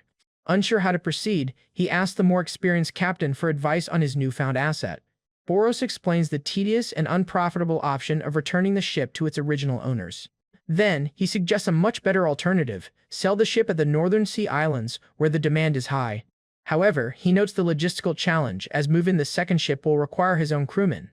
Turan readily agrees that if he uses Boros' men, they should be compensated for their labor. As his crew disposes of the pirate corpses, the captain suggests a 10% service fee for his men's help. Turan counters with a more generous offer, asking Boros to handle the entire sale for a 20% commission. Holding up two fingers, he solidifies his 20% offer, eager to delegate the responsibility. Delighted by the deal, Boros accepts, promising his connections will ensure they get a very good price. Their business discussion is suddenly interrupted by a crewman bursting in, shouting about a mermaid. Startled, Boros jumps to his feet, initially thinking they are now being attacked by mermaids. The crewman clarifies that they found one the pirates were holding captive under the deck. Now intrigued, Turan sits back as he and Boros learn about the unexpected discovery. On the deck of the captured ship, Boros' crew begins the grim task of mopping up the blood. The captain asks aloud about the important guest. At this, the boatswain replies that he hasn't gone in yet either, he only just recovered the report. The captain invites Turan to see the important guest, and he readily agrees. As they descend, Boros explains that only pretty female mermaids fetch a high price, and elaborates that rich, bored lords on the mainland go crazy for exotic and mysterious things. A crewman leads them to a small cabin in the ship's hold where the captive is being kept. Turan's expression is neutral as he prepares to see the captive mermaid for the first time. Inside, they find a small humanoid creature with blue skin and webbed feet, tightly bound with rope. The captive mermaid glares up at them with a look of sullen defiance. Boros sighs, pointing out the unfortunate fact that the mermaid is a male, so he laments that since rich lords have no interest in male mermaids, this one will sell for a pittance. Enraged at the dismissal, the captive shouts that he is Armani, the 47th Prince of North Estadale, and demands respect. Turan and Boros are skeptical, figuring the mermaid is just bluffing and claiming to be royalty to save his life. Testing the claim, Boros mockingly asks the prince if he can perform the legendary royal feat of transforming into a fish. Armani claims he cannot transform because he is restrained and out of the water. Argai immediately dismisses this as a transparent trick to try and escape. Changing tactics, he asks if mermaids eat humans, a rumor Boros confirms is true. Just then, Turan coldly declares that since the mermaid eats humans and has no monetary value, he will simply kill him. Boros weighs the slim chance of a jackpot against the high probability of being tricked. Fearing Armani will just escape if released, the captain sees no reason to risk looking like a fool. As Turan's hand glows with deadly energy, he moves to execute the captive prince. Terrified, Prince Armani screams for him to stop, questioning how he dares to threaten royalty. Turan's hand, wrapped in glowing blue magic, hovers menacingly over the prince. In a desperate plea, Armani swears he has never eaten a human in his life. Turan's cold, shadowed gaze remains fixed on the terrified prince. Knowing his life is on the line, Armani grits his teeth and prepares to make a final offer. As a last resort, he bargains for his life, promising to give them a great treasure if they spare him. Seeing he has their attention, a hopeful Armani eagerly confirms he can lead them to the treasure, and grandly proclaims it to be artifacts left behind by the Freon gods whom humans worship. An image of divine beings and powerful magical items flashes through their minds. Sometime later, the ships arrive at a port town as the sun begins to set. The twin vessels dock at the bustling harbor, a safe haven after their violent journey. Boros's crew disembarks, cheering at the prospect of solid land and a well-deserved drink. On the deck, Boros asks Turan if he has come to a decision about the mermaid's offer. Turan confirms he will investigate the treasure claim tonight, as Armani claims it's not far. He sets off from the port in a small rowboat with Prince Armani as his guide. Armani indignantly questions the need for chains, insisting a prince always keeps his promises. Nervously, he asks for reassurance that Turan will really free him if the treasure is real. Turan simply replies, yes, before infusing the ore with magic to speed their journey. As the boat zips across the water, Armani warns Turan not to be disappointed, calling it treasure only by land-dweller standards. Under the full moon, Turan impatiently tells the prince to stop talking and just lead the way. The small boat ventures far out into the dark, moonlit sea. Following Armani's directions, Turan dives deep and begins to walk along the ocean floor. However, he moves effortlessly through the crushing depths, protected by his magic. As he gets closer to the location, his eyes widen in surprise at the sight before him. The promised treasure is revealed to be the colossal, petrified remains of an ancient sea serpent. Turan stands in awe before the gargantuan stone skeleton, a relic of a bygone age. Under the light of the full moon, the pair makes their way across the open ocean toward the promised treasure. Suddenly, Turan's eyes widen in surprise as he spots their destination. As they approach a remote, craggy island, Armani confirms it is the correct location. Stepping ashore, Turan prepares to verify the merman's claim before they venture any further. He gathers a handful of seawater and casts a search spell to scan the surrounding area. The spell radiates outwards, targeting any nearby merfolk, but reveals only the local marine life. Relieved, he notes to himself that at least Armani didn't lead him into a merfolk stronghold. Having confirmed the area is safe, they beach their rowboat and head inland. Turan leads the still-chained Armani through the woods, while the nervous prince insists he remembers the way. Suddenly, Armani stops and shouts that he has found the spot. Turan looks on as his guide confirms, it's here. The treasure's location is a tranquil lake, nestled deep within the island's forest. At the water's edge, Turan asks how deep it is, and Armani casually states it's about 300 meters. Turan gives the tiny merman a deadpan stare, but he only looks back with genuine confusion. To ensure Armani doesn't flee, Turan ties him to a tree, much to the prince's loud protests, and wails that if Turan dies on the dive, he'll be left to starve to death. Turan coolly replies that for both their sakes, he had better hope that doesn't happen. Without another word, he prepares to enter the deep, dark water. He plunges into the lake, beginning his long descent. Focusing his senses, he begins to scan the lakebed for the treasure. He continues to descend, his body adapting to the immense pressure. As he nears the bottom, the underwater landscape comes into view. He then cautiously explores the bottom of the lake, searching for what Armani promised. His search comes to an abrupt halt as he's confronted by a truly shocking sight. The merman's treasure is revealed to be the colossal, petrified remains of an ancient sea serpent. When he looks toward the head of the serpent, he declares, I found it. However, having held his breath for an incredible length of time, he finally lets out a stream of bubbles, and quickly clamps his hands over his mouth, realizing he is critically low on air. Just then, he takes air from an air sac. After that, he approaches the mysterious armored corpse. His eyes narrow, focusing on the details of the ancient remains. He discovers the corpse of a warrior, perfectly preserved by the deep water, and wonders if this was a Fran. His observation is confirmed. The body remains completely intact, a rarity for such powerful beings. His eyes are then drawn to a golden object clutched within the corpse's armor. The object is a strange, ornate compass, which he takes as his prize. Back on the surface, a worried Armani waits, still tied to the tree. Turan bursts from the water, gasping for air after his perilous dive. An excited Armani immediately asks if he managed to find the treasure. Catching his breath at the lake's edge, Turan calmly confirms that he did. Now on the shore, he examines his new prize, the golden compass, and quickly deduces its function. The magical tool allows him to sense the presence and internal energy of living things. As a show of good faith, he then uses his magic to break the chains on Armani's wrists. Armani stares at his now free hands in disbelief, realizing Turan is a man of his word. As Turan gets dressed, he tells the surprised prince that since he was guided honestly, he is simply keeping his promise. The grateful prince thanks the kind demon and promises to spare him should his people ever wage war on humans. Turan, thoroughly unimpressed, tells him to stop talking nonsense. Just then, the merman prince leaps into the lake.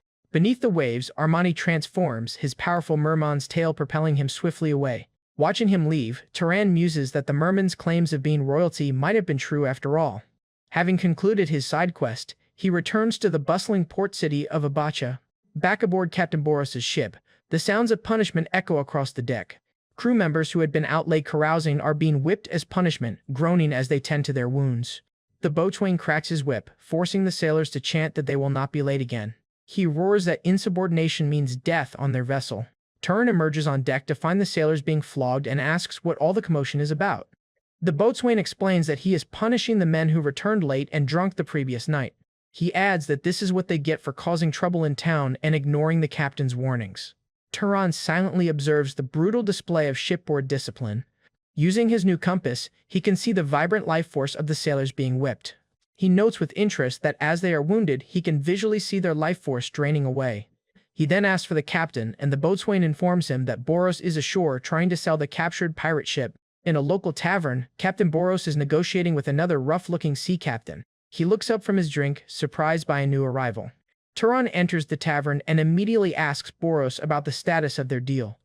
At this, Boros introduces the potential buyer, Captain Samuel, joking that with their combined missing eye in hand, the math checks out. Captain Samuel agrees to the price for the ship, a lump sum payment of 1,000 Zahar gold coins.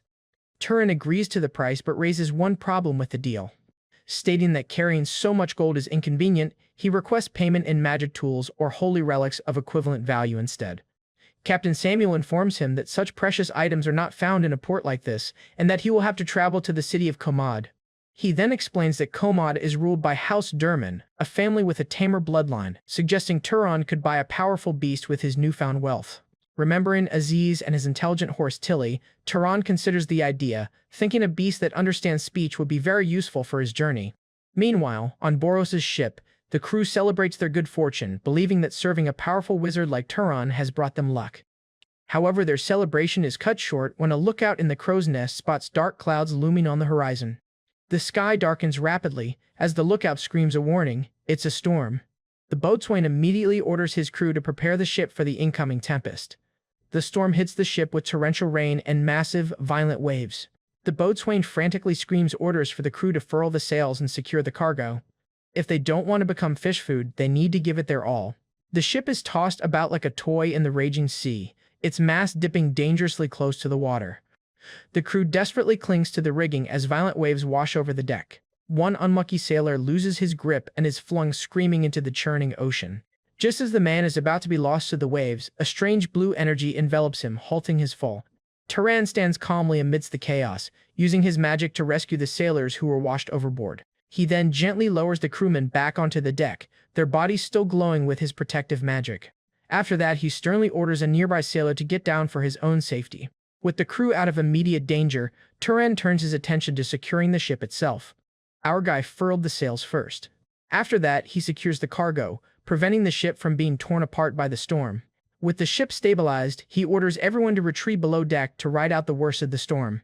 Below deck, the drenched and exhausted crew huddles together, shivering from the biting cold. After ensuring the ship is secure, Turan lets out a sigh of relief. He then enters the hold to find the crew, who immediately begin to thank him profusely for saving their lives. Turan simply asks if anyone is hurt, and upon hearing they are fine, he declares, "That is all that matters." Captain Boros gratefully tells Turan they would have sunk without his intervention and asks if the ship can withstand the storm. Boros says they must simply trust the ship, but points out they have a more immediate problem. He gestures to the crew, who are all shivering violently, at risk of succumbing to hypothermia. Turan assesses the grim situation, realizing the sailors are in danger of freezing to death. Taking command, he orders the entire crew to gather around him in a circle. A panicked Captain Boros questions the wisdom of starting a fire on a wooden boat, but Turan calmly assures him that he will keep it contained. With a simple snap of his fingers, he activates his magic and conjures a large, controlled sphere of fire, which hovers safely in the palm of his hand. He then releases the fire's energy, sending a wave of pure warmth radiating throughout the hold. Captain Boros stares in disbelief, having never witnessed such a sophisticated and controlled use of fire magic. The freezing sailors sigh in relief as the magical warmth washes over them, chasing away the deadly chill. Watching this incredible display of power and care, Captain Boros finally understands the meaning behind an old saying. He recalls the ancient principle, humans shall serve the wizard, and the wizard shall reign over humans, yet also care for them, he thinks, watching his crew gather around Turan, who has become their protector. After their perilous journey, the ship finally arrives at Komad, the largest city in the northern Enreal Desert. As the crew disembarks, Turan prepares to set foot in a new, unfamiliar land. Before he leaves, Captain Boros tries to give him a hefty hiring fee, which Turan politely recognizes as far too much. But the captain explains that the money is a token of gratitude from the whole crew, who all chipped in after selling the pirate ship. Back on the docks, moved by the crew's sincerity, he accepts their payment, promising to treat them all to a proper meal if they ever meet again. As he prepares to leave, a crewmate shouts out a final, heartfelt farewell to Sir Knight. Then, the entire crew gathers to wish him well, shouting that they will miss him. Clearly touched by their camaraderie, he waves back, promising he won't forget them. Captain Boros watches him go, placing a hand over his heart in a gesture of profound respect. With his bag of coin and supplies, Turan officially begins his solo adventure in the bustling desert city. The vibrant city of Komad thrives under the desert sun, its architecture a stark contrast to the lands he has seen before. He makes his way through the crowded streets, observing the locals and their unique customs. Suddenly, his keen senses are alerted to something unusual in the crowd. Using his mana sense, he spots several individuals glowing with power, standing out from the ordinary townsfolk. His focus lands on a stern-looking man dressed in armor, clearly a house knight on patrol. Deciding to gather information, he politely approaches the knight. As he does, he subtly unleashes a hint of his mana, and the knight is instantly terrified by the sheer pressure, and calmly asks the startled knight if he belongs to House Durman. Recognizing that he is in the presence of a superior wizard, the knight immediately bows, ready to do his bidding. While being escorted, he introduces himself simply as a traveler from the port city of Abacha and states his purpose clearly, telling the knight that he wishes to see the head of the house. Soon, he arrives at the grand and opulent estate belonging to House Durman. Inside, he changes into the outfit given to him by the royals. The househead, observing him, makes a cryptic comment, "It suits you well," and introduces himself as Cal Durman, the head of the house. Cal studies Turan's face intently, a flicker of recognition in his eyes. Turan is left slightly confused by the man's intense scrutiny. When asked his identity, Turan gives his cover story, Turan Brahms, from a fallen guardian bloodline, and explains that he has come to buy a monster, and Cal agrees, appointing his daughter to be Turan's guide. Sensing something is amiss, Turan decides to ask if Cal has seen someone who looks like him before. Cal initially deflects, claiming it's nothing and that he was mistaken. But then he admits that Turan looks a bit like someone he knows, deeply piquing the young man's curiosity. As Cal's daughter Puma leads him away, she notes that he must have a fair bit of money to be seeking a monster from their esteemed house. She then correctly guesses that his claimed guardian bloodline would be perfect for the life of a mercenary. Turan's mind, however, is elsewhere, completely consumed by the question of who Cal saw in his face. He speculates whether the resemblance is to his mother or to the father he's never known. While he shares some features with his mother, he doubts it's enough to cause such a strong reaction. He reasons the resemblance must be to his father, a startling possibility. His deep thoughts are interrupted as Puma announces they've arrived. She formally welcomes him to the famous House Durman breeding grounds. He follows her down a long, impressive hall, amazed by the sheer scale of the facility.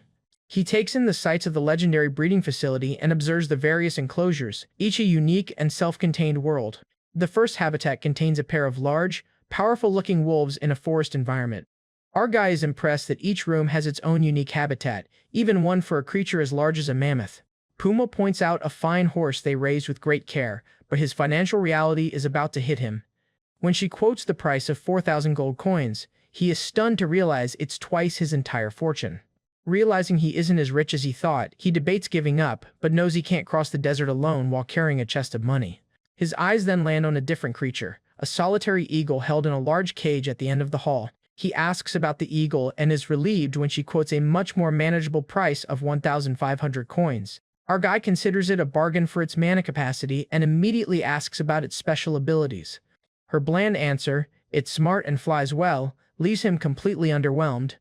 She then explains the major catch: the eagle is so intelligent that it refuses to listen to anyone it deems dumber than itself. As if on cue, the eagle reacts, confirming it understands every word being said about it. After that, he approaches the cage and speaks directly to the bird, confirming its remarkable intelligence for himself. He then cheekily insults its appearance, earning a sharp, annoyed glare. Puma confirms that it understands everything and reveals they even tried to teach it to read, but it flatly refused. At this, she laments that its great strength is wasted, as its stubborn pride makes it worthless to most buyers. When he asks Eagle, "Is there anything you want?" but she dismisses him, stating that it's no use asking. However, to her surprise, the eagle suddenly stands at attention, focusing intently on Turan. Puma is completely shocked by the eagle's sudden and uncharacteristic change in demeanor. He points to himself, correctly guessing that the eagle has chosen him as its desired master. As the eagle stares back intently, he wonders why it would choose him, a seemingly ordinary person. Turan then devises a unique offer: if he buys the eagle, will it finally be willing to learn how to read? To Puma's astonishment, the proud eagle immediately nods in agreement, sealing the deal. Back in the main hall, Cal Durman begins a complex magical ritual to bond owner and monster. With a final flash of light, he declares that the two of them are now formally bonded. Finally freed from its cage, the eagle immediately soars to Turan and lands on his arm without hesitation. Cal is surprised at how readily the creature follows him and tells the young man to take good care of it. But just as he prepares to leave, he turns to Turan, and he states, "I could just let this pass," but unable to let it go, Cal decides to ask his question directly. "Do you happen to have any connection to Talus?" The question hangs in the air, creating a moment of intense tension between them. Turan repeats the unfamiliar name, Talus, confirming he's never heard it before. Seeing his genuine confusion, Cal quickly retracts the question, asking him to forget he ever brought it up. But the seed of curiosity has been planted, and Turan now knows the name of the man he supposedly resembles, Talus. Seeing an opening, Turan decides to ask a question of his own and reaches into his robes. He asks Cal if he happens to know a woman named VJ. To aid his memory, he presents the hand-drawn sketch he carries of his mother. Cal examines it closely, searching his memory. After a moment, he firmly states that he doesn't know her, reasoning that he would never have forgotten such a beautiful woman. Disappointed but understanding, Turan accepts the answer and puts the sketch away. Changing the subject, he announces that he needs a moment to check his new purchase. He then lets the eagle fly free indoors, much to Cal's confusion. Turan calmly explains that since the price has been paid and the deal is done, it's only natural to check if everything is in order. Just then, our guy grabs the eagle's leg and both of them fly. Turan is pleased, as the eagle now understands his commands. Having concluded their business, a servant announces that dinner has been prepared. However, Puma asks him how the flight was. At this, our guy replies that it was good, it felt like it cleared his head. After that, she formally introduces Turan to her other guests, stating that he came from the Carmine region. One of the guests, a muscular man named Dolph Marin, notes that Carmine is near Arabian. However, Cal's daughter Puma defensively tells him not to associate their guest with the sparrows of Arabian. Changing the subject, Dolph introduces himself as belonging to a history bloodline and offers a handshake. Turan accepts, not yet realizing it's a test of strength. As Dolph squeezes with immense force, Turan secretly activates a defensive magic tool to counter the pressure. Impressed by his sturdiness, Dolph chalks it up to the natural resilience of a guardian bloodline. But uninterested in a show of strength, a woman changes the subject, asking about his newly acquired eagle. At this, our guy explains that he sent it out to fly after its morning riding practice and offers to call it over. With a simple mental command, he summons his new intelligent companion. Moments later, the massive eagle gracefully swoops in through an open window. The female guest, Yuma, is impressed by its obedience and tries to call it to her. But the prideful eagle immediately snaps at her outstretched hand, rejecting her completely. Furious at the rejection, Yuma shouts at the bird brain, wondering what she could possibly be lacking. She boasts that she could raise it better than some fallen noble, but the eagle remains loyally perched on its master's arm. Later, the dinner conversation turns to the recent trouble with the Dark Elf tribes to the west. The group begins gossiping about the Arabian subjugation force and its commander, the skinny Mesas. Yuma cruelly wishes for Mesa to be assassinated, calling her a wench who is nothing but skin and bones. Dolph joins in, laughing that she is a hideous sight and that he feels sorry for her future husband. Turan remains perfectly still, silently listening as they viciously mock his friend. The conversation then shifts to other houses that have clear successors for leadership. Dolph wishes that Talus of House Sahar would make a clear decision already, and hearing the name Talus's immediately recaptures Turan's attention. Feigning ignorance, he casually asks Puma what kind of person this Talus is. She reveals that Talis is the younger brother of Zahar's househead and the current second-in-command, effectively leading the entire house. Turian flashes back to Cal's earlier question about the man, and a horrifying truth begins to dawn on him. He realizes with a shock that his father is a far bigger and more dangerous figure than he ever could have imagined. During dinner, Turan directly asks Puma Durman about Talis, the man he supposedly resembles. She reveals a startling truth. Talis is the younger brother of the househead and the current powerful second-in-command of the infamous House Zahar. The revelation hits our protagonist as he processes the monumental possibility that his father is a high-ranking member of the world's most feared family. He realizes his father is a much bigger deal than he could have ever imagined. Later, Turan sits alone in the Durman estate, contemplating the heavy implications of his potential lineage. Nearby, his newly acquired eagle companion pecks at the ground, trying to communicate with him. He connects the dots, realizing the face Cal Durman saw in him belonged to his father, the second-in-command of House Zahar. Clenching his fist, he understands the grave danger he's in if his powerful father were to ever discover him. The grim reality sets in. To a man of such stature, he would be seen as a mere blemish, an insect to be crushed without a second thought. The eagle attempts to write in the sand, proudly identifying itself as a black eagle, but comically misspells good as good. Turan chides the bird for its poor spelling and for copying a phrase he hadn't intended for it to write. With a wry smile, he asks his intelligent companion if it has chosen a name for itself yet. In response, the eagle simply scrawls, "Not yet," in the sand. Amused by his teasing, the eagle shakes its head in annoyance when he jokingly asks if its name is "Not yet." Turan's demeanor turns serious, however, as he asks the eagle a crucial question. Why did it choose him? The eagle gives a profound answer, writing that he is good and that his inside fits me perfectly. After correcting the bird's grammar once again, Turan tells his proud companion that it still has much to learn. Argai silently ponders if the eagle's affinity for him is because of his unique mixed bloodline from Zahar and another unknown house. Just then, Dolph Marin interrupts his thoughts with a seemingly friendly invitation to go hunting together. While Dolph smiles warmly, Turan bluntly informs him that he is leaving Komad today. At this, Dolph feigns disappointment, acting hurt that Turan is leaving so suddenly after he thought they were becoming friends. But Turan sees right through the act, recognizing the man's friendliness is just a mask for his desire to assert dominance. When Dolph offers his services as a guide, but Turan declines, much to Dolph's thinly veiled frustration. Still, Turan grows suspicious, noting that the other man is backing off far too easily. Having gathered his belongings, he walks through the bustling streets of the desert city. He pauses for a moment, his senses suddenly on high alert. Guards from House Durman stop him, explaining that they are under orders to escort him safely to the city walls. Before leaving, Turan makes a stop to purchase a desert guidebook and local religious texts for his journey. He uses one of his valuable magic tools to pay for the books, finalizing his preparations. As he walks toward the exit, he immediately begins studying the new guidebook. He discovers the book was authored by a Britso Zahar, figuring that while the map may be lacking, information from the main house could be useful. Suddenly, his eyes widen as he senses something amiss. Using the life-sensing compass he found, he detects several figures with hostile auras shadowing him. With his eagle companion ready, he turns to face the open desert, prepared for whatever lies ahead. The massive gates of Komad swing open, revealing the vast expanse of the Enrilled Desert.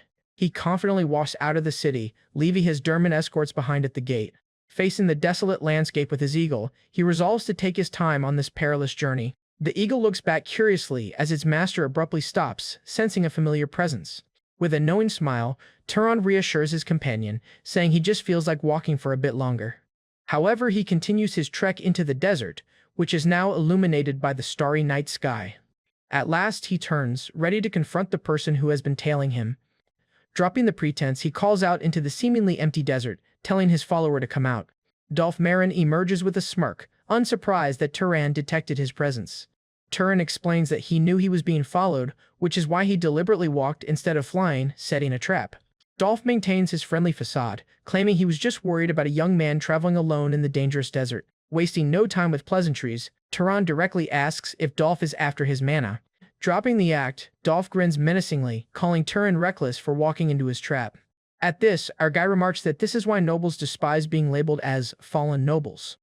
Dolph mocks Turan's superior attitude, pointing out that in this situation, Turan is actually the one in a worse-off position. He diagnoses him as having a guardian primordial bloodline, which grants immense mana but leaves the body pathetically weak. Therefore, he demands that Turan hand over his power, deeming it a waste for a physically weak husk to possess.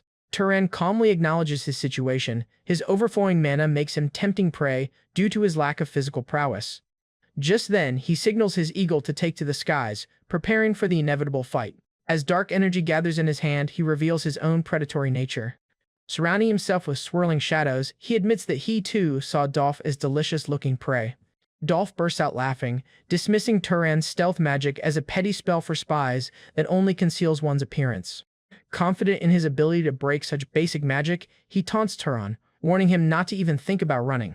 In an instant, Turan activates his Zahar stealth and vanishes completely, leaving Dolph alone in the dark desert. Dolph's confidence shatters as he realizes he can't sense his opponent's presence at all. No footprints, no sound, no smell. His eyes widen in terror as he struggles to comprehend how someone could achieve such perfect concealment. Suddenly, a powerful blow to the mouth makes him gasp out the name Zahar as he realizes he's made a terrible mistake. Stunned and confused, he can only ask, "What was that?" as he tries to recover from the invisible attack. He stares at the stone that hit him, still unable to pinpoint where the attack came from. The unseen assault continues as another magically charged stone slams into his chest. Dolph grits his teeth, barely managing to block the relentless barrage of stones from his invisible foe. Desperate, he unleashes his own magic, summoning a torrent of flame to illuminate the area. He madly screams for Turan to show himself, convinced that lighting up the surroundings will break the stealth. But to his shock, he sees fireballs appearing in the sky. The swirling inferno increases in size. Dolph roars in pure frustration and rage as the fireballs strike him brutally. As he rushes forward, he suddenly feels his leg strike against some kind of barrier. The barrier is none other than our guy, who is hiding using stealth magic. Beaten and frantic, Dolph attacks blindly, screaming for Turan to come out and face him. His voice echoes with terror and desperation as he realizes he is completely outmatched. He stumbles through the desert, completely demoralized by the relentless, unseen assault. Panic sets in, and the once confident hunter makes a break for it, realizing he has to run for his life and screams in terror, finally understanding that his target isn't from some weak guardian bloodline. Dolph's worst fears are confirmed. Fighting a Zahar wizard in the desert at night is suicide, so he runs with incredible speed to save his life, and pushes himself to flee faster, believing that even a Zahar can't catch him without a body-strengthening ability. But just as he thinks he might escape, he feels a strange heat on the back of his head and looks up in despair. Dolph's hope is utterly crushed when he sees Turan, carried by his eagle, effortlessly flying above him. Turan looks down at the fleeing wizard with cold, calculating eyes. Our guy remarks on his sturdiness, attributing it to a defensive magic tool. Utterly defeated and exhausted, Dolph collapses to his knees and begs for mercy. Turan looks down at him, his expression devoid of pity, and coldly states that Dolph already knows the answer and confirms the man's fears. There will be no mercy. Just then, he unleashes a pillar of fire upon his helpless victim. The inferno consumes Dolph completely, leaving only scorched earth as Turan embraces the ruthlessness needed to survive. With the fight over, all that remains is the smoking, desiccated corpse of Dolph Marin. Turan reflects that Dolph was sturdier than he expected, likely due to his bloodline.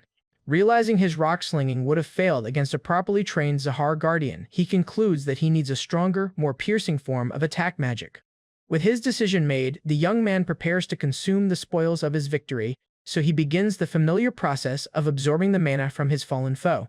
As he draws the potent green energy from Dolph's body into his own, to his surprise, the absorbed mana flows directly into the mysterious compass he retrieved from the ancient serpent's lair. His eyes widen when he realizes that this is not an ordinary compass. As his eagle lands on his arm, he examines the now glowing compass. At last, he understands that the compass is not just a life detector, but also a powerful item for storing mana. Though intrigued, he remains cautious, knowing the Freyan artifact needs more verification before he would risk drinking its contents. Having finished his business, he and his eagle take to the desert sky, continuing their journey. While soaring above the dunes, he suddenly spots a structure on the horizon, and immediately identifies the colossal pyramid as his destination, the legendary Tomb of the Gods. Before approaching the tomb, Turan takes a break at a local desert inn to gather information. There, a local informant remarks how reckless he is for traveling alone, asking if he's run into any bandits or monsters yet. Brushing off her concerns, he cuts to the chase, asking how he can get into the Tomb of the Gods. The informant notes that he can't go in right now, wryly observing that he must be from a well-off family since he's able to read. She explains that the entire area has been locked down since some powerful figures showed up a week ago.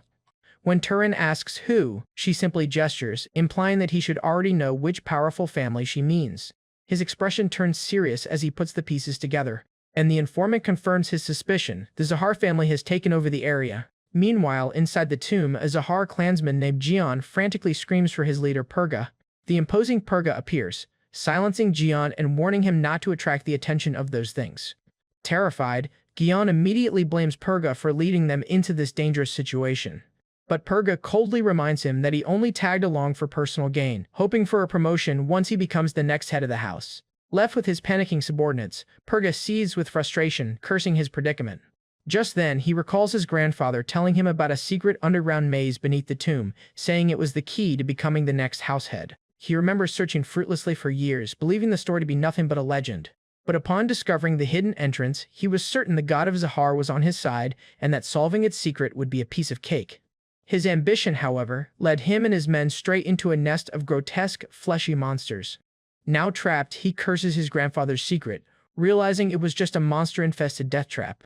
When his men report they have no water left, Purga callously demands they make some quickly.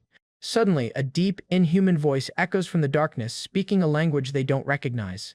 Purga is stunned, completely baffled by the mysterious sound. He's horrified to realize that even though he's never heard the language, he can somehow understand what it's saying. The voice identifies a night hunter and questions why he has returned to the desert. Back at a desert market, Turin feels annoyed that the Zahar family is monopolizing the area around the tomb. Therefore, he decides to avoid drawing attention to himself, worried that someone might recognize his father's resemblance in his face. Concluding it's best to lay low for a while, his plan is suddenly interrupted by a new discovery. He spots a bag of saltpeter, a mineral a merchant claims will extend one's lifespan. Turin immediately recognizes the name from his studies. He remembers seeing it as an ingredient in a book by Orville the Pyromaniac. Recalling a powerful spirit of fire recipe he'd abandoned for lack of ingredients, he realizes it's worth trying now. He then asks the merchant for the next ingredient, sulfur, but the man has never heard of it. A nearby merchant chimes in, explaining that sulfur is only found in volcanic regions. Another adds that since it's only used for disinfection, it's very hard to find in the desert. Turan feels a moment of regret for not searching in Kamad, but then realizes he just needs to find any volcano to get what he needs. Declining an offer for black sugar, he leaves the market with a new purpose. Out in the vast desert, Turan begins practicing a new application of his magic. Instead of rocks, he now uses his sling to launch a super compressed bullet of sand. The sand bullet smashes into a distant rock with explosive force. He smirks, impressed with the effectiveness of his new sand bullets. As he refines the technique, he realizes he can change the sand's shape mid-flight for either piercing or scattering effects. This new method not only preserves his limited supply of processed stones, but also adds versatility to his arsenal. After briefly considering practicing sand swimming, our protagonist refocuses on his main objective. He continues to watch the tomb from afar, growing impatient as days pass with no change from the Zahar nobles. Frustrated with the wait, he contemplates giving up and simply moving on to another city. But he quickly dismisses the thought, his curiosity and ambition taking over. Deciding to take matters into his own hands, he resolves to sneak in and see what's happening for himself. With a confident smile, he activates his Zahar stealth magic, convinced he can just run if he gets caught. As he approaches the tomb's entrance, he is alerted by muffled shouting. He spots two Zahar guards dragging a struggling captive, who have been ordered to keep their prisoner quiet but alive. The captive is violently silenced and dragged forward. Turan follows discreetly, wondering what the Zahar family could be doing that requires kidnapping. He silently follows the guards down a long, dark staircase into the tomb. Just as he rounds a corner, he stops in his tracks, sensing a bizarre magical presence. Before them, a swirling black vortex of what looks like liquid darkness has appeared on the floor. The captive asks what that is, but he is sharply told that questions are not permitted. Our guy looks on, noting that the Zahar kidnappers seem just as scared as their prisoners. A Zahar leader orders the captive, "Take that cargo and go inside the vortex." A bearded man's eyes widen with dawning horror and understanding. A weary captive carrying water barrels trudges toward the swirling pool. Hiding in the shadows, Turan recognizes the vortex as a form of animal control magic. He watches as the captive wades into the murky black liquid, which seems to function as a portal. Turan then overhears the handlers worrying about Sir Purga, confirming they are continuously sending food and water into the vortex for him. The conversation reveals a crucial piece of information. The man trapped inside is Purga, a candidate for the next head of House Zahar. At last, Turan understands why the Zahar clan has occupied the tomb for so long. They're trying to rescue a trapped VIP. A wicked smile spreads across his face as he realizes the opportunity that has fallen into his lap. While risky, the situation presents a perfect opening. So he hatches a plan. If he saves Purga, he can make the Zahar heir indebted to him and easily infiltrate the family. But he suddenly pauses, realizing the strange pull of the place was clouding his judgment. The reason doesn't matter, he just needs to go in. Casting aside his elaborate schemes, he gives in to his instinct and plunges into the dark vortex. And he's pulled through a disorienting, abstract void. He then lands within the dark, monster-infested maze. The moment he enters, his head clears and he chides himself for being bewitched and considering such a stupid plan. His thoughts, however, are interrupted by a blood-curdling scream echoing from deeper within the maze. He looks up to see the portal closing and a horrifying scene unfolding below. Purga and his men watch as one of the newly arrived captives gasps for air after being submerged. Annoyed by the man's noisy desperation, Purga callously orders him silence to conserve food. Without hesitation, one of Purga's followers delivers a fatal kick to the captive's head. From the shadows, Turan watches the brutal display, finally getting a clear look at Purga Zahar. Observing how Purga kills a man for his water without a hint of guilt, Turan concludes he is not the type to repay a favor. With his initial plan shattered, his eyes narrow with new resolve as he internally says to Purga, "Number, you are mistaken. You are not the Night Hunter." Argai remembers that the story begins in the distant past, when the fertile and real plains were ruled by cannibalistic giants. These enormous creatures consumed everything in their path, their voracious appetites turning the once lush land into a barren desert. Unable to quench their immense thirst with water, the giants turned to enslaving humanity.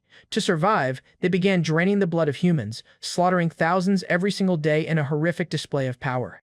But on one moonless night, a lone figure emerged from the darkness to challenge their reign. He was the legendary hero known as the Night Hunter of the Freyans, a warrior of immense power. Wielding incredible magic, he appeared as a savior for a desperate mankind. In a single night, he slew every last one, freeing humanity from the brink of extinction. As a reward, the grateful people offered him the 3 most beautiful maidens in the land to be his brides. From these unions, 3 children were born, each inheriting extraordinary powers. The first gained the ability to conceal his body, the second could command shadows, and the third was a master of creating poison. After the Night Hunter ascended, leaving the mortal world behind, a power vacuum was created. His sons, the 3 brothers, soon began to fight over who would rule the desert. The eldest, who could conceal his body, left to avoid fighting his siblings. However, the second brother, a master of shadows, and the third, a master of poison, waged a brutal war against each other. Their conflict plunged the desert into turmoil, driving countless people to despair. Ultimately, the eldest brother returned, defeated both of his younger siblings, and claimed dominion over the desert. This legendary figure became the ancestor of the great House Zahar. And so, the legend of the Night Hunter echoes through history as the tale of a true savior. Recalling this legend while facing Purga Zahar, Turan dismisses his opponent with a single, cutting statement and declares that Purga is nothing like the legendary Night Hunter. Bewildered, he wonders why he is suddenly hearing the name of House Zahar's revered god. Internally, he connects the legend to the Zahar nobles and to his own distant lineage. Suddenly, his senses are jolted by an unexpected presence in the labyrinth. His eyes fix on something in the distance, and he realizes he's not alone. A strange, blue, ethereal presence drifts in the darkness ahead. The presence solidifies into a grotesque, pale humanoid creature standing between the pillars. He cautiously approaches the strange new monster. Finding its appearance thoroughly unpleasant, he remains on guard. Just then, the creature's head snaps around with a jarring crack, its empty eyes locking onto him. Turan is shocked that the creature spotted him, seemingly penetrating his Zahar stealth. With a terrifying shriek, it lunges forward with incredible speed. Caught off guard by its swiftness, he barely manages to avoid the monster's grasp. Meanwhile, Purga's subordinates are also attacked by the same kind of monsters. From a distance, Gautam unleashes a torrent of fire, incinerating the attacking creatures. The pale monsters are engulfed in flames, yet they show no fear. Turan somersaults away, creating distance from his attacker. He wonders how it could have possibly detected him through the Zahar's signature stealth magic. Fortunately, he deduces its detection range must be extremely narrow. He then calmly flicks a small rock into the air, ready to test it, and declares that the first strike is his. He unleashes a lightning-fast attack, sending the projectile flying with deadly precision. The stone rips through the monster's head, decapitating it in a single, clean shot. The creature collapses, but the others nearby don't react at all. Argai notes with interest that the creatures seem completely indifferent to the death of their own kind. After that, he approaches the corpse, intending to absorb its mana as he always does. However, his eyes widen in surprise as his magic fails to work. No matter how hard he tries, no mana flows from the dead creature. He realizes that since he can't absorb any mana, it must be a magic creature, a construct rather than a living being. He thoughtfully looks at his hand, puzzled by this new development. The amount of mana he absorbed is far too small compared to the physical abilities he displayed. It should have contained much more mana. Adding to the mystery, his holy relic, the compass, hadn't reacted to its presence at all. Staring into the creature's gaping maw, he ponders its true identity. This strange, empty creature is a far cry from the legendary figure he'd heard about. Kneeling by the corpse, Turin sighs, thinking this whole situation is becoming utterly tiresome. Just then, his sharp senses pick up the sound of approaching footsteps. He quickly leaps away from the corpse, concealing himself once more. Purga Zahar arrives with his retinue, halting them as they discover the scene. Purga stares down at the creature Turin killed, then looks up into the darkness. His men mutter amongst themselves, lost and disoriented in the pitch-black labyrinth. Purga declares that there's a rat in their midst, referring to the unseen Turon. His men speculate that it might be a survivor from the earlier group of knights, but he dismisses the idea. He then orders Galtham to set traps nearby to catch their rats. After that, he instructs Imelda to keep the surroundings lit, but decides against actively hunting Turan for now. With a cruel smile, he decides they'll let the rat run around and use him as bait for the monsters. Observing from a distance, Turan watches Purga's group gather. But he remains silent and unimpressed, his arms crossed as he listens to their plan. 3 days later, an uneasy coexistence forms between Turan and Purga's group within the pitch-black labyrinth. Turan moves through the darkness, easily navigating around glowing magical traps. The traps laid by Purga's barrier bearer are clearly visible to him through his holy relic, posing no obstacle. Ironically, Purga's own men frequently suffer the humiliation of triggering their own traps in the dark. While Purga's group stumbles blindly, Turan methodically uses his relic to mark safe zones, establishing bases to expand his search. This allows him to slowly and safely increase his exploration range within the deadly maze. Occasionally, he finds a path swarming with an overwhelming number of the strange creatures. These hordes are impossible to push through without killing them one by one, a tedious and pointless task. At times like these, Turan cleverly borrows the strength of Purga's group by luring the monsters toward them. As the creatures swarm in, Purga's men are forced to fight them off. And while they are locked in a desperate battle, Turan slips by unnoticed. He doesn't mind losing the chance to absorb their mana, as the creatures yielded so little it was hardly worth the effort. Elsewhere, the bodies of the dead knights and servants sent to Purga's group are scattered on the ground. Purga's men complain about the constant food deliveries, noting they're building up a stockpile since the intended recipients are already dead. One of them callously wishes he'd kept the servants alive, just so he wouldn't be so uncomfortable. Listening from the shadows, Turan is filled with disgust, finding their behavior utterly despicable. Another wave of monsters screeches as it descends upon Purga's group. From his hiding spot, Turan smirks, seeing the perfect opportunity. He decides that while Purga's group makes noise and acts as bait, he will explore the deeper parts of the labyrinth. Just then, he slips away into the darkness, leaving the Zahar wizards to their fate. His exploration leads him to a massive, unfamiliar stone structure. He stops short, surprised by this discovery deep within the maze. Before him stands a massive, ornate door adorned with a giant stone eye. Musing that it looks like it was made for giants, he wonders if this could be the exit. As he approaches, his eyes widen in shock when the door begins to react to his presence. The stone eyelet on the door slowly begins to open. A massive, glowing blue eye is revealed, which addresses him directly, Hunter-Pursuer. The sentient door denies him entry, stating that the conditions have not been met. But just as the eye begins to close, a new voice speaks out. The voice identifies his compass as the Wave Rider Mimic. With the relic identified, the door announces that the conditions have now been met. Turan looks up with renewed hope. The massive eye on the door opens wide once again, its gaze fixed upon him. And as the great door begins to open, the mysterious entity asks Turan, "Will you enter?" Standing before the colossal door, Turan questions the words it just spoke, Wave Rider and Mimic. He speculates that these could be the names of his unmanifested bloodlines, realizing it would mean he possesses the blood of a great house. As the door begins to open, its single eye focuses on the Wave Rider Mimic compass in his hand and asks if he will enter. Our guy realizes the door is judging him based on his holy relic and bloodline combined, not on him alone. He then demands answers from the door, asking about Wave Rider, Mimic, and its own identity, a request the entity accepts. The door defines the abilities of Wave Rider and Mimic, but he notes that he doesn't actually possess these powers yet, so he deduces that the compass's abilities must be being used for identification purposes only. When asked what it is, the door introduces itself as the Spirit of the Door. Comparing it to the more human-like librarian spirit he'd met before, he asks the rigid entity about the labyrinth's purpose and how to escape. The door reveals that this is the Labyrinth of the Night Hunter, where slaying its chief with the correct 4 types makes one the new Night Hunter. He is stunned by the implication, wondering if this truly means he has a path to godhood. However, the door glitches, merely repeating that slaying the chief will open the escape route. The spirit of the door malfunctions further, its single eye spasming as it flashes multiple errors. Its system registers conflicting data, recognizing his 4 types as fulfilled despite an error with his specific bloodlines. The system continues to spiral, unable to close the now opening labyrinth gate because of the cascading errors. Unable to contact its creator and detecting unauthorized personnel, the system initiates an autonomous judgment. Suddenly, the eye of the door cracks and glows an ominous red, signaling a change in protocol. As a last resort, the system issues a deployment order to the labyrinth chief. Our protagonist senses a powerful presence emerging from within the now open gateway. The massive, orb-like mechanism of the door fully retracts, disappearing into the darkness. And from the depths of the tomb, a monstrous head emerges, followed by its colossal body. He can only stare in shock at the newly emerged creature. The labyrinth chief, a grotesque giant of a monster, now stands before him. The chief declares that the boy is not a night hunter, and that all fakes must die. Turan wastes no time and quickly swings his slingshot to throw the magical stone.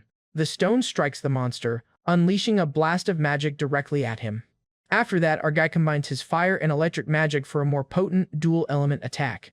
The attack hits the labyrinth chief head-on, creating a massive cloud of smoke. But unfazed, the chief emerges from the smoke and mockingly states that the attack merely tickles. Realizing he can't possibly win in a direct confrontation, he immediately turns and flees. The labyrinth chief roars, giving chase and demanding the boy stay put.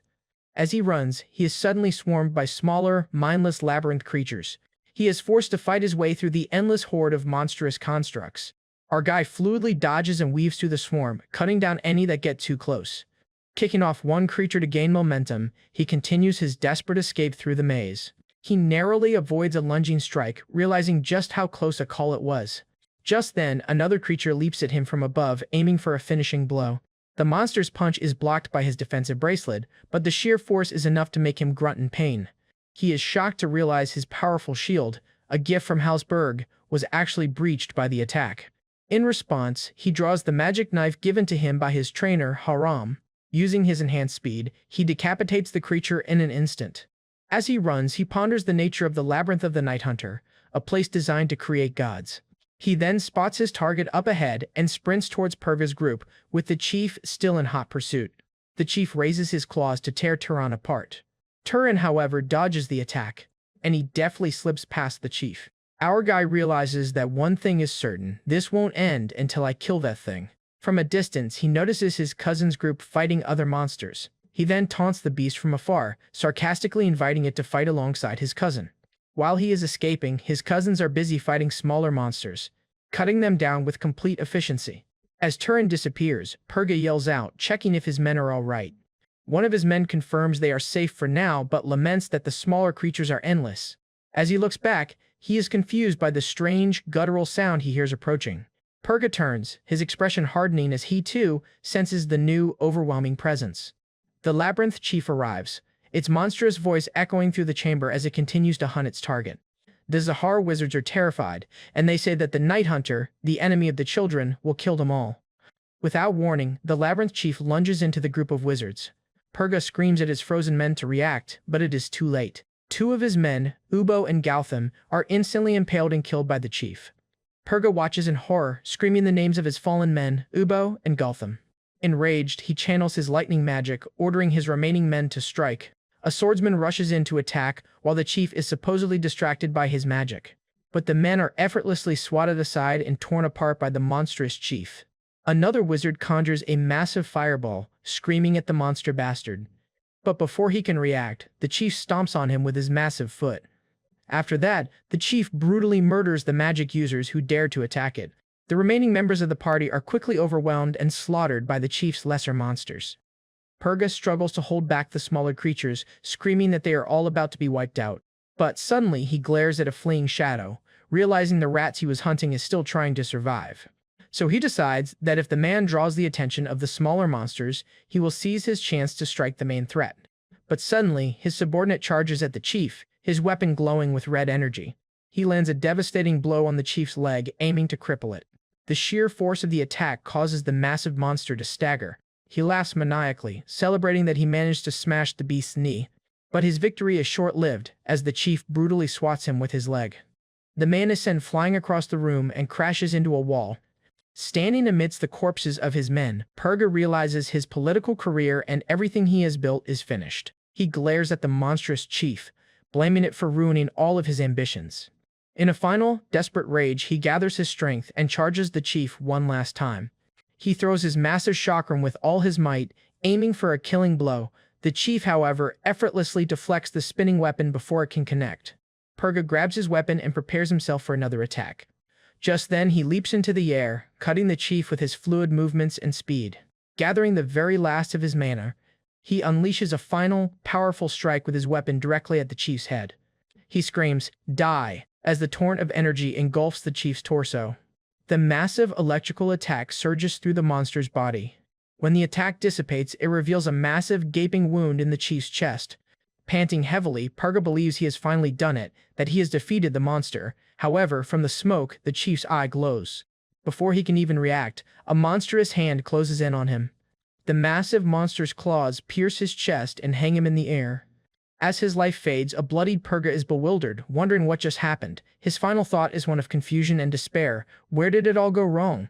The victorious chief looks around the now silent hall, demanding the fakes to reveal itself. Our guy questions why its target is speaking while looking over there, wondering if killing everyone isn't enough. Hidden and observing from afar, he finally understands the situation and mutters, "So that was it." Just then, our protagonist leaps at the chief, his weapon ready to cut him down, and confirms that the monster was focused on the rat he was using as bait all along. The chief's eye narrows as it finally pinpoints its true target, the decoy. It glares at him, labeling him a fake night hunter. Using the temporary history bloodline, he strikes the labyrinth chief with a massive axe. The monstrous chief roars at him, calling him a fake night hunter as it endures the blow. Our guy grimaces, frustrated that he still can't kill the durable beast in a single hit. The labyrinth chief retaliates with a devastating strike, sending him flying. Staggering from the impact, Turan uses the heavy axe to brace himself, crackling with borrowed lightning magic. Acknowledging his own lack of destructive power, he decides to test the full might of the temporary bloodline he absorbed. Meanwhile, the chief charges forward, intent on destroying the fakes once and for all. Turan deftly evades a clumsy downward smash from the enraged monster. Then, he channels the absorbed power, infusing the axe with a sinister purple aura. He swings the energized weapon with all his might, aiming for the finishing blow. As the magical axe finds its mark, the labyrinth chief shrieks in agony, lamenting the death of its children. Our guy leaps back. Unable to move, the defeated labyrinth chief curses the fake who has slain it. Just then, our guy strikes him with his magical axe again, and cuts off the chief's head. Catching his breath, he admits to himself that the fight would have been impossible without the temporary history bloodline he'd gotten from Dolph. He then checks his relic, noting that while the mimic's power is working, the need to drink the liquid inside is rather off-putting. Feeling the borrowed power already fading, he estimates he has about 30 minutes before it disappears completely. He then looks down at the dying Purga Zahar, assessing his fatal wounds. Ignoring the man's desperate pleas to be saved, Turan coldly states that it's beyond his abilities. The last flicker of hope dies in Purga's eyes as he begs for his life. Turan walks away from the scene of the massacre, leaving Purga and his followers to their fate. He then begins absorbing the mana from the deceased Zahar members. Despite his disdain for the man, he acknowledges that Purga was a villain who still fought to protect the labyrinth's secrets until the very end. Purga Zahar, he thinks to himself, I will remember you. As their souls and mana are absorbed, he offers a moment of respect to his slain foe. The absorbed bloodlines create a rainbow of power within his magical compass. He wonders what it would be like to use multiple bloodlines at once, but decides to save these newly acquired powers for now. A surge of energy flows through him, and he realizes he's become twice as strong as when he first entered the labyrinth. And reflects that his current power level is likely what it would take an ordinary noble 100 years to accumulate. Surveying the bodies, he decides to leave Purga's magic tool behind to avoid being tracked by House Zahar's pursuers. He then prepares to leave, planning to use search magic to thoroughly erase any trace of his presence. Facing the sentient door, he reports, I killed the chief. Now that the door is closed, he wonders if he can simply open it again. But he finds that the door is now completely unresponsive. Spotting the exit vortex, he knows it's his only way out of the crumbling dimension. However, before leaving, he notices a book resting on a small table next to an empty throne. Our guy picks up the book and reads a shocking revelation. The entire labyrinth was an experiment to recreate the job advancement process for the Night Hunters. He questions the meaning of job advancements in this context. The book reveals the formula, a combination of hunter, pursuer, shadow, and alchemist classes, with the condition being to clear the labyrinth of evil. He reads on, learning the labyrinth was designed with a special function to tempt and lure only a qualified target inside. Turin summarizes his findings, understanding the required components and the temptation function of the labyrinth. Then, he has a chilling realization. This magical temptation is why he felt such a strong, sudden urge to enter the tomb. The book also details the monsters within, revealing they were rotten anglers created from the blood and flesh of giants. Further notes detail the creator's struggles with the monster's power source and their attempts to recreate skills like acidic blood. The creator deemed the dungeon too low grade, which confirms for him that the Labyrinth Chief was indeed made from the flesh of a giant. He continues reading about the Earth Mother job advancement experiment, but notes most of the text is indecipherable, and closes the book, focusing on the one thing that is certain: the creator's singular goal was to produce a new Night Hunter.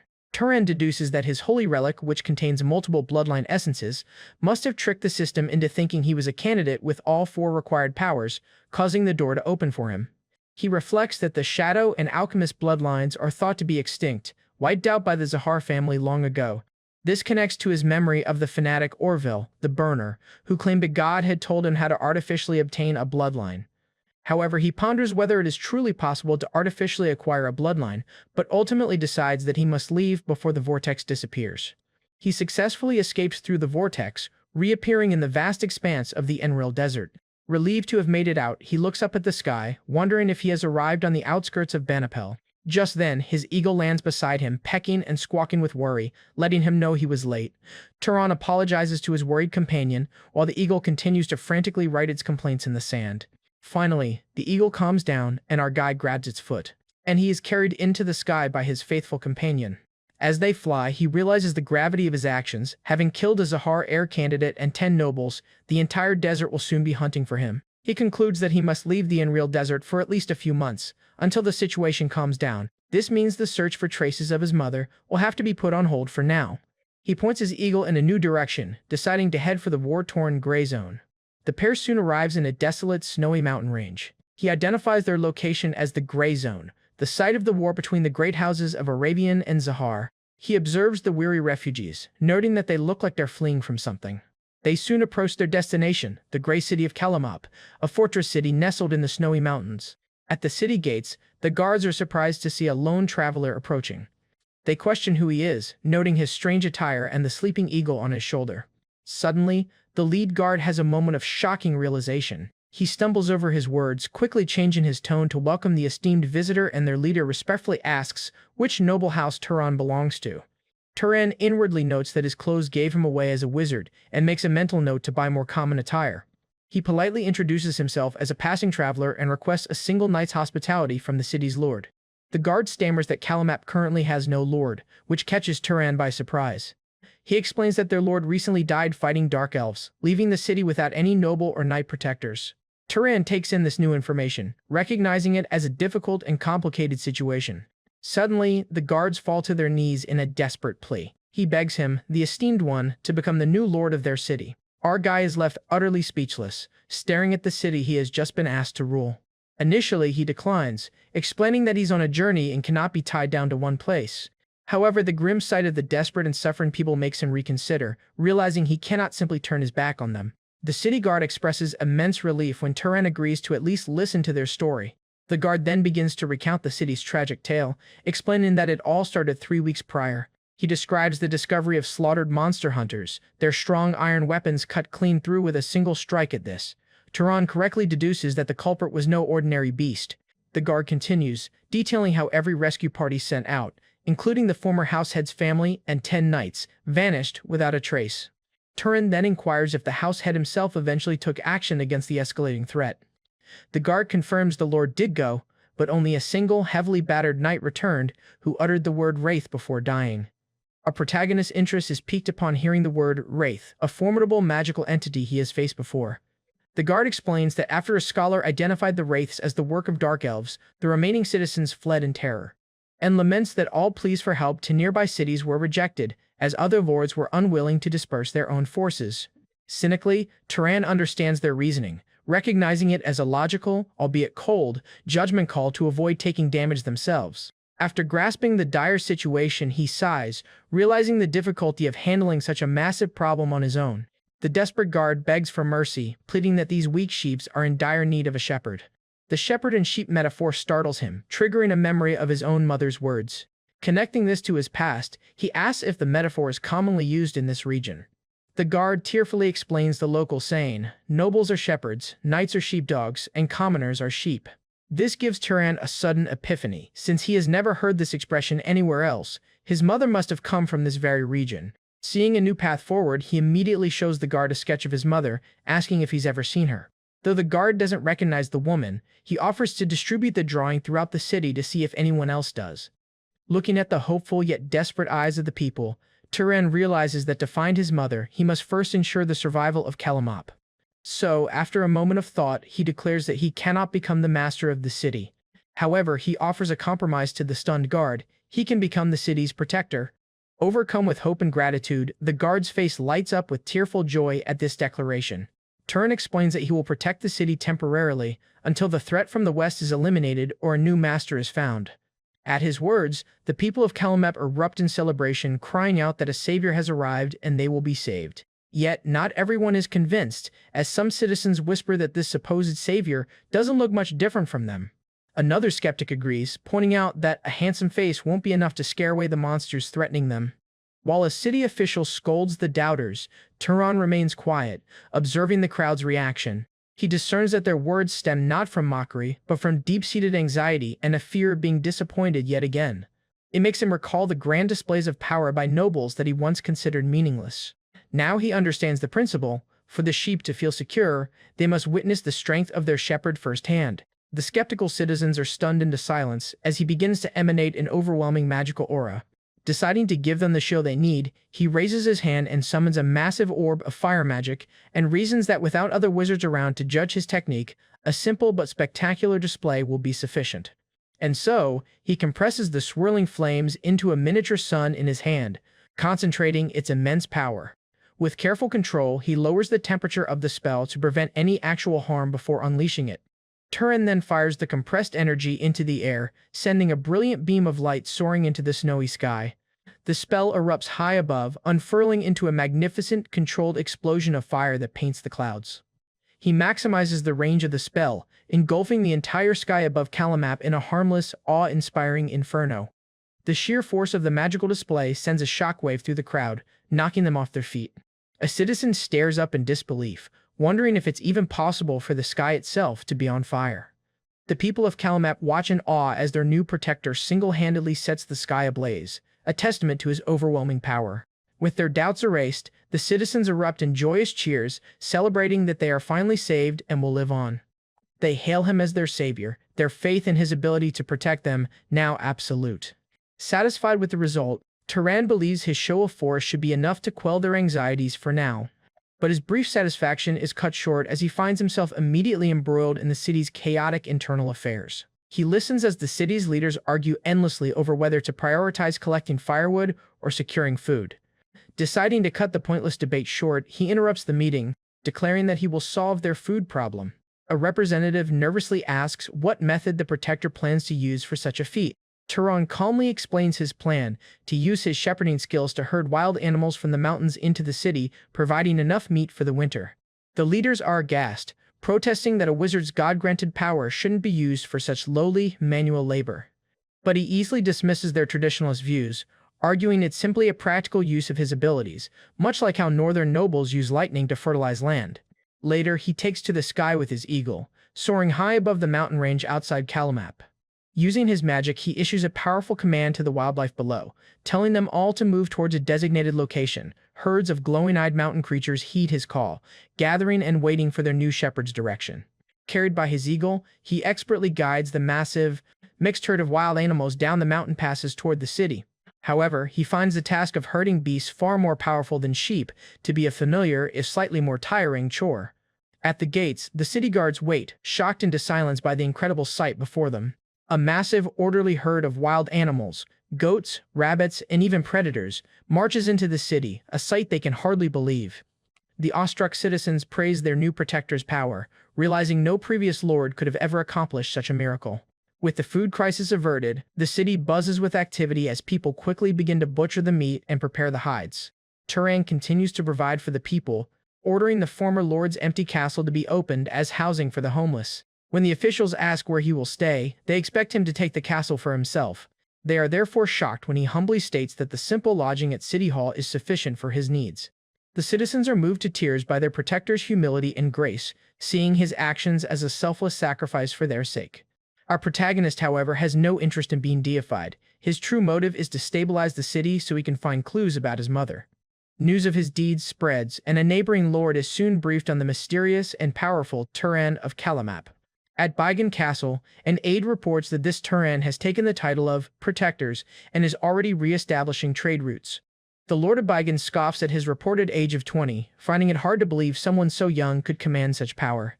Meanwhile, at Balan Castle, another lord learns of Turan's spectacular fire magic, which was visible across the entire city, and speculates that such a prodigy must either be incredibly lucky or a talent deliberately cultivated by one of the great houses. And at Heron Castle, a mysterious figure notes that something about the young man's sudden appearance near the Arabian army smells fishy. Riders discuss the rumors, wondering if this Turan Zahar could be a secret agent sent by the Zahar family. One rider cautions his companion against making such bold guesses, but the suspicion lingers. Ultimately, the collective lords of the Grey Zone decide on a cautious approach. They will accept Turan for now, but keep him under close observation. Unknowingly tolerated by the region's masters, Turan feels a strange itch, blissfully unaware of the political intrigue he has stirred. A week later, he reviews the results from his search, looking at the distributed sketch of his mother, but there are still no new leads. He contemplates the daunting task ahead, wondering about the odds of finding his mother in such a vast and populated region. But just as he's losing hope, a guard rushes in with a new report. The guard apologizes for the week of disappointments, but excitedly states that this new information is different. Turan reads the report, his focus sharpening. A vagrant named Egon claims to have met a woman matching the portrait 18 years ago. The timing is specific and aligns perfectly with his own age, giving him his first concrete lead. The vagrant, Egon, is brought before Turan and thanks him profusely for the food and lodging that saved his life. Turan dismisses the pleasantries and gets straight to the point, asking the man for every detail he remembers.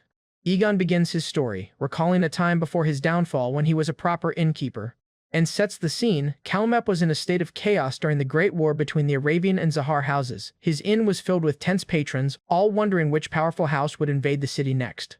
And into this turmoil walked a young, pregnant woman who stayed for the night. Egon's memory of her is sharp. It was rare for a woman to travel alone, and she had a fine, large horse, which marked her as unusual. He also remembers her constant nervousness, as if she were fleeing from someone, and his own pity for what he assumed was an abandoned, pregnant beauty. When Turan questions that assumption, Egon prepares to share the crucial detail he overheard.